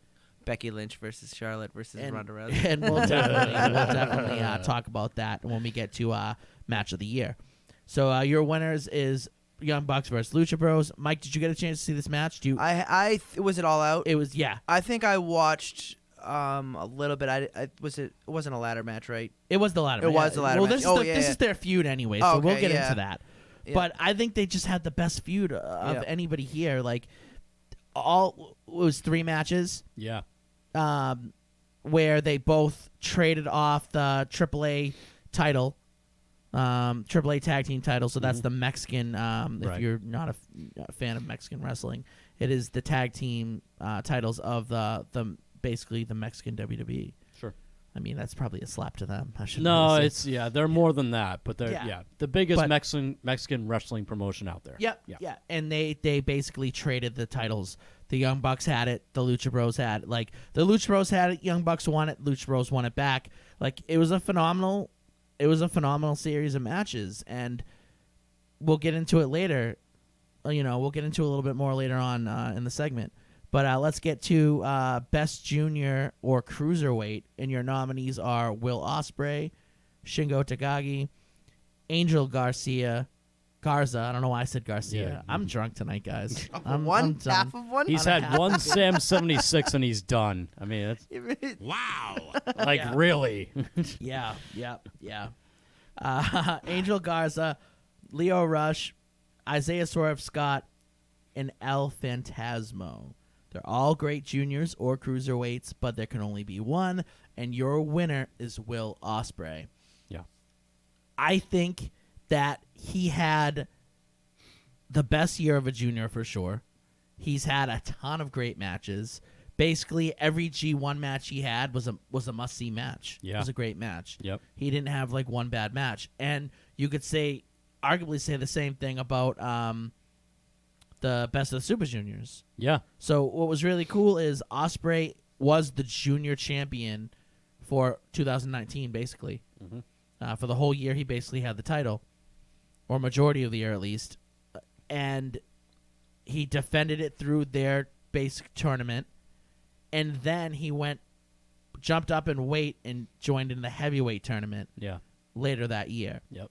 So he just killed it. He wrestled in two weight classes, heavyweight and junior heavyweight, because they call it junior heavyweight in Japan. It's not cruiserweight like And WWE. him and Shingo were the only two that do that. Yeah, the only two guys So, to do that. yep. And Shingo didn't do it as long. No, yeah. Shingo did not do it as long. So Ospreay definitely deserves to be your best junior or cruiserweight of 2019. So Ospreay, enjoy your Rifty.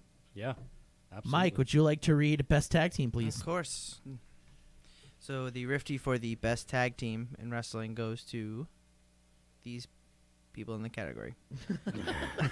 One of them, anyway. Yep. We're all getting there. Gorillas of Destiny, the Young Bucks, the Undisputed Era, the Lucha Bros, the Revival, and the New Day. And I hope I'm right here, but I think what I'm seeing is the winner as the tag team is the Undisputed Era. That is correct. That is, yeah. So, again, we talked about this a little bit off air, so we'll kind of reiterate everything. GOD had a great year. They did. Gorillas of Destiny had an awesome year. The Young Bucks, as a whole, as a team, didn't have a great year. They ate some losses. But their feud with the Lucha Bros Yeah. was so amazing and so dynamic. Their 3 matches were some of the best tag matches I've ever seen in my life. Yeah. So, of course, they had to make the list. The Revival had a big year. They won both main WWE tag team titles. Yep. Their runs just weren't memorable. No. I mean, they lost to Zack Ryder and Oh, Kurt I know. Hawkins, I whom know. I love, Ugh. both of them. Absolutely. And But- at WrestleMania. Yeah. There's still that undercurrent of WWE hates them. Yeah. And just as good as they are, They're it's an still amazing like, tag team. Amazing tag team. And they've held both titles in the same year, which is a big feat. Sure. But both of their title runs were super unmemorable. Yeah. And I think the New Day is one of the best tag teams of all time. They're getting up there in that list. Yeah. And eventually, when we finally have the Mount Rushmore of wrestling that we do plan to have, I've been promising it for a long time, we will have it soon. It will happen. We will. I think that they're I don't know if they're the Mount Rushmore They yet. might have claimed a spot. Woo! In my mind, they might have claimed a spot. They're up there. Yeah. But combined days of tag team title reigns. they just didn't do enough to overtake the Undisputed Era. The Undisputed Era had a really good year. They were good. They Yeah. were an amazing tag team. Every one of their matches are always great. They're also are they the only there's only 2 teams have won the tag team titles twice in NXT. Yeah, I think they're one of them. Then they're one of them. Yeah. So they're multi-time Yeah. tag team champs in NXT. So So I believe there's only been 2 NXT. yeah, I don't remember who the other one was. I want to say it was the Revival. It might have been actually, yeah. And also, like, the New Day was hurt a little bit by Xavier Woods getting hurt midway through the year. I think he got hurt in late summer. Yeah. And he's been out this whole time, so it's just been Kofi and Big E, which hasn't been bad. Obviously, that's a good combination, but the New Day is always at its best when Xavier Woods is around because he's he really brings the personality to that team. So they were hurt a little bit by that, but Undisputed Era has just been ridiculous this year. The whole faction has been really, but Yeah, they have all the titles. yeah, they got all the gold. They always have to have one. Yeah, they used to have all the gold. They gotta have one stable that's so overpowered that always wins, or they gotta have one of those. It's not. I think that they always hit, like, for so long I've always wanted this to be like, there's just like, I think what you call it, Evolution did it. Yep. Evolution had all the gold at one point. They sucked. Yep. I don't know. I'm not a big Evolution guy. I loved Evolution. John, that's another discussion for another day. I loved Evolution. One of the greatest factions to ever take place in WWE. So Triple H is arguably my favorite wrestler of all time. Not to blow my wad for the Mount Rushmore of wrestling, but I didn't like cowardly Triple H. I'm more of the cerebral, like, sure, he's a dirtbag, like the heel of heels. Yeah. Cowardly Triple H, where he was basically Ric Flair Jr. Yeah. I just wasn't a fan. I just didn't love it. That's I just fair. didn't. Yeah, the Revival is a 2-time. It's the Revival, and it's Undisputed Era Is it? as. So there you go. Yeah. Actually, the Undisputed Era has it. Are they 3-time tag champs? They're 3-time Okay, tag team all right. champs. That wouldn't surprise me. Yeah. Who beat them? The that's- Street Profits, or who's the ones that did they? Who did they take it off? Yeah. I honestly don't remember. Because I remember them winning the tag titles. It before might they have been the moved up. Street Profits. I think they did. I think they took it off the Street Profits before they got called up to Raw. They're So, 3-time yep. tag teams. So they're the only other multi-time tag team champs is the Revival. Yeah. So they're 3-time champs. They've had combined days of 585 days, and that's good. crazy. That's good. Yeah. And combined days recognized by WWE because they're bitches. Yeah. Is 529. Ah, jeez. So dirtbags. Yeah. Because obviously they tape stuff. They tape Yeah, of NXT, or course. they used to. Yeah. So If that, yeah, sure. the combined days don't always work. That sucks. But yeah, but that's a hefty combined days. Yeah. Mhm. All right, let's get to the next nominee set of list. Best female wrestler. You want to take it away, Jason? Sure. Your nominees for Best Female Wrestler of 2019 are Tessa Blanchard, Rhea Ripley, Becky Lynch, Riho, Bayley, and Shayna Baszler. And your winner for Best Female Wrestler 2019 is Becky Lynch. So Becky Lynch was your winner last year. Yeah. And we said this as well, that we think that she had a better 2018 than a better 2019. Yeah, 2018 was slightly better. That just shows you like how amazing she is. Yeah. Because her 2018 was unreal, but her 2019 was good enough that it beat out all the other women wrestlers. Yeah. I mean, I mentioned it, off air, like Riho is good, but I don't like Riho. So I think Riho is she's the best of a bad division. She's the Tom King of women wrestling. Like I'll give her the nomination because she deserves it. But that title is awful looking. They need a bigger Oh, title. it is. Come Yeah, on. it's bad. Yeah. The AEW title is so giant. You're telling me you can't give them? They kind of went. They kind of went yeah. like junior title in New Japan. A little bit. It- Yeah, it's small looks like dumb. that. But I didn't really care for that match at All Out either. So I've said this about Bayley too. I like the heel change. I have never loved any of her matches this year. I think she's been average at best. I forgot she was champion until Royal Rumble. Right? I mean, that's kind of I like Bayley as a wrestler. I think she's a great in-ring wrestler. I want to say that it's been partly who they've put her up against.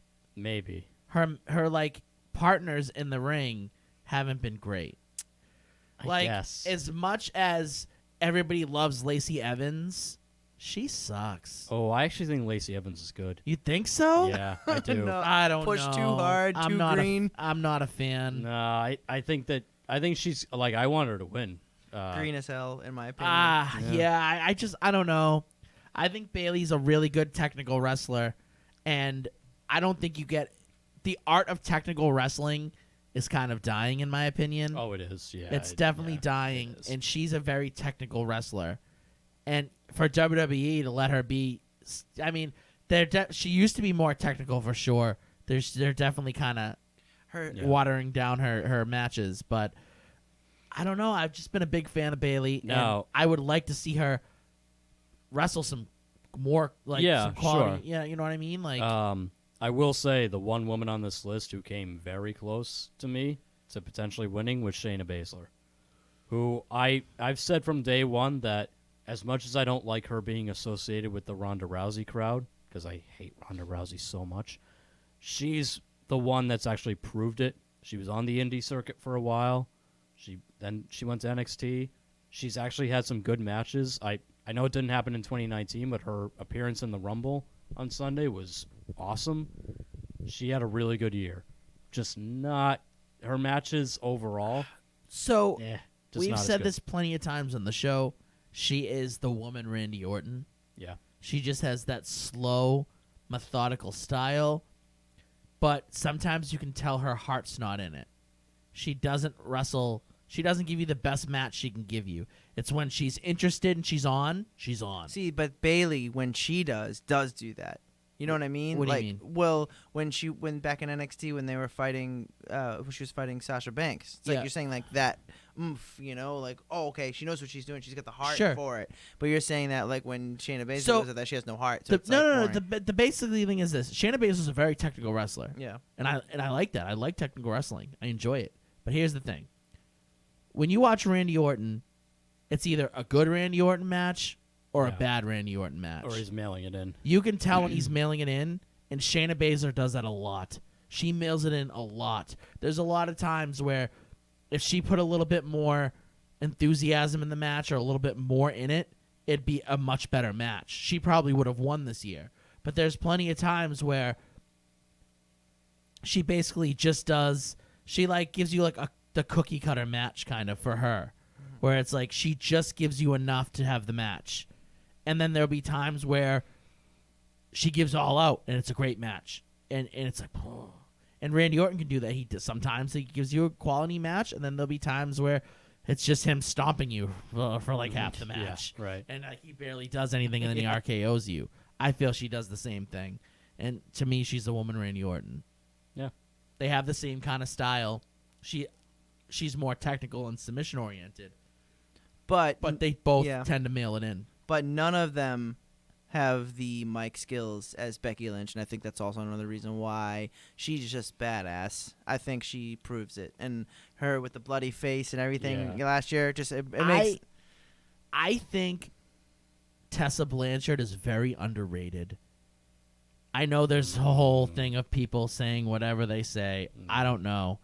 I'm just going on her abilities. She's great on the mic. She's great in the ring. But, and I've said this many times, I kind of know how you feel about it. You're kind of indifferent on it. I don't like women wrestling men. I'm not a fan of it. It makes me feel uneasy. I don't like it. I'm the type of guy that I don't think men should ever hit a woman. I don't like watching men versus women. I don't want to see it. If it's a mixed tag match, maybe. Sure. But a singles match of a male and a woman, I don't want to see it. It's not something I'm into. I don't enjoy it. And the fact that mainly this year she's wrestled women, but she's wrestled a lot of men too. To me, that hurts. I look at Tessa Blanchard and I just say, get out of Impact and prove it. The point is that you claim you're the best, get out of Impact, prove it. She tried. She tried to get into WWE. Yeah, as long as she's in Impact, I'm not going to pay her any attention. But the whole issue, the whole thing was, her and Ricochet used to date, and they were going to sign them at the same time. Yeah. And they were like, "Oh, this is bad," and they chose Ricochet over her. Yeah, good which move. is fine because Ricochet is amazing. Yeah, good move. But He's a good dude. she's a really good wrestler, and she really is. And I think that regardless of what people are saying, the controversy around her, she's amazing. She is amazing. But the fighting the men, it doesn't really work for me. All right, let's get to best male wrestler. Mike, you want to read that? Yes. Hope I just backed out of the thing here. All right. All right, so we got best male wrestler. Now, there's a lot of good people in this category, so there is. Yeah, I just want to make sure.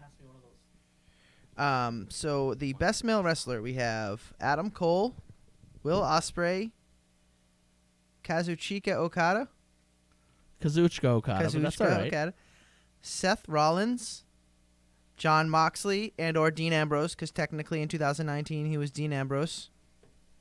Dean Ambrose / John Moxley, whichever and, personality. And then we got Chris Jericho. Okay. And the winner is Adam Cole. Yeah. The winner is Adam Cole. And this was a tough one. This was a really tough one. This was a really tough one. And Mike, we got to give it to you, man, because you kind of made us realize that we were neglecting someone on this list a little bit. Oh, yeah. So we'll go through the list because there's only one category left after this. So we can kind of, get into it a little bit. Sure. Okada had a good year, and he deserves to be on the list. Yeah. But I'm getting a little Okada fatigue. I think a lot of people are. I'm getting a little Okada fatigue. Yep. And I also feel that since the whole Kenny and Okada feud, his matches haven't been as good as they used to be. That's been a slight dip. He's taken a step back. It's been a dip. I don't know if he's been hurt. I don't know what the situation is. I don't know if that was how they wanted to make him look because he was on that losing streak for a little bit. His matches just haven't been as explosive as they were in 2018. And I just think I'm tired of him having the title. Well, I think a lot of New Japan fans are. Yeah. Now, his matches in the G1 were great. Really good. He had a really good G1. After the G1, it started to tail off. Yeah. After the G1, he had his second half of 2019 was very... his ending half, basically. Yeah, well, because the G1 was towards the end, I guess.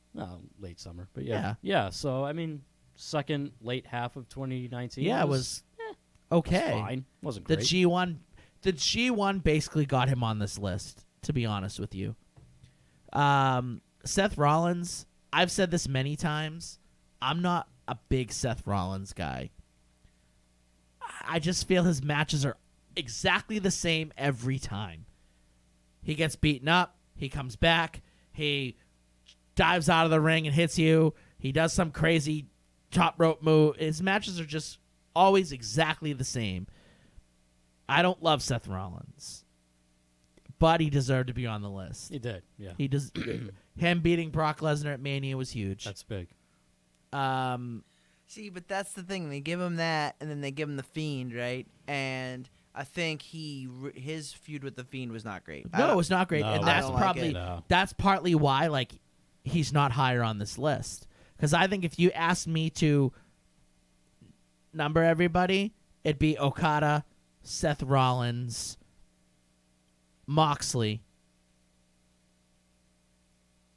and then probably Ospreay, Jericho would be tied. I would, yeah. I'd go Ospreay. Well, yeah, I'd go Ospreay, Jericho, Cole. Yeah, to cap it off. And Chris Jericho. Originally, we weren't even he was on the list, obviously, because he had such a huge impact. He made the list. But you made us see that, he made a huge impact in 29, a massive impact. You just made the list. Yes, he made the list. And his mic work is just on levels that, he's reached a new level with mic work. Well, especially now that he's in AEW, where they're going to let him do that the mic work he wants to do. Yeah, the contract signing at the top of the ramp that he had with Cody Rhodes on Halloween. He is such a phenomenal heel. A little bit of the bubbly. And he is one of those classic heels. And what's great about it is, honestly, I don't know. This might be a take NATO here. He gives me a Ric Flair vibe with how he's a heel. A little bit. Jericho over Ric Flair. Yeah, no, I would agree with that. I mean, my stance. He's my favorite wrestler of all time. You saying he's doing a better version of Ric Flair than Triple H did in 2003? Yes, because okay, I don't mind a cowardly heel. Punk did it for a while. Yeah, he did. Yeah. Wearing one of the best shirts. Oh, I was going to say, what are we doing here? Yeah. I was supposed to pull off the shirt because it says best in the world, and I was going to say the best in the world of, I didn't do it. Yeah. But Punk did it, and he was a pretty good. I like a cowardly heel like Jericho, where he's cowardly when he needs to be, but in the matches, he wins the matches hands down. There's no really. There might be a little interference. For the most part, but there's no question that he won the match. Yeah. And that's how a cowardly heel should be. They should try to duck everything. They should try to get goons to beat you up. They should try to get every advantage they can get. But when they get into the match, they're unbelievable. But Jericho's doing it 20 times better than Seth Rollins is, because that's what he's got, the same Inner Circle storyline. Exactly. You know. Yes. Yeah. Jericho's just killing He's it. just doing it so much better. Yeah. So much better. You can't believe the similarities between both of them. The Inner Circle is just so much more unlikable, but likable than whatever his group's called. Yeah. I already forgot, actually. Did they name it? I don't think they have a name. I don't know. He's the Messiah. He's the of Monday Night Messiah. Raw. Yeah, it's just but whatever. his followers. Yeah. Yeah. Whatever. Who nobody cares about, because two of them are AOP, who Suck. was buried for a year. And they kind of suck. And then Buddy Murphy, who we're supposed to be told is like one of the best ever. I mean, he was all right. Again, at WrestleMania, he had a match, and it was pretty good. He's good, but he's overrated. Yeah, I don't think he's that great. He sucks in the mic. He's average in the ring. Yeah. What happened to Tony Nese? That guy was awesome. He did a pretty good job. I mean, he's who knows, chilling in obscurity in NXT. Yeah. So, yeah, Chris Jericho would be a close second, but Adam Cole just had a killer year. He's been killing it in all of his singles matches. Yep. Adam Cole is also a really good cowardly heel. Oh, yeah. He's a cowardly heel, but in the matches, he gets it done. Brings it. And that's what a cowardly heel should be. I can't stand the coward. Like, Triple H in Evolution time just pissed me off because he was the worst kind of cowardly heel. And that should have paid off with Booker T winning the championship, but they bungled that up. Sometimes they do it with the Miz too, where the Miz can be a great cowardly heel, but then they can make him that other trash cowardly heel. Yeah. It's like, I get it, you're a coward, you hide behind people, but you should be good enough to win your match. Like, you want to get out of any chance you get of wrestling. Yeah. But when you finally have to wrestle, you win the match. I mean, yeah, maybe there's a little interference. Maybe one of your guys pulls their leg or something. But it isn't just like every match there's an interference at the end. Like, they, hit their finishing move on him, and then you pin him, and the ref didn't see it. Like, I hate that kind of cowardly heel. Yeah. And I think Jericho's done it really well, and I think Adam Cole's done it extremely well. Yeah, Cole's been amazing. The Undisputed Era is one of the greatest factions of all time already.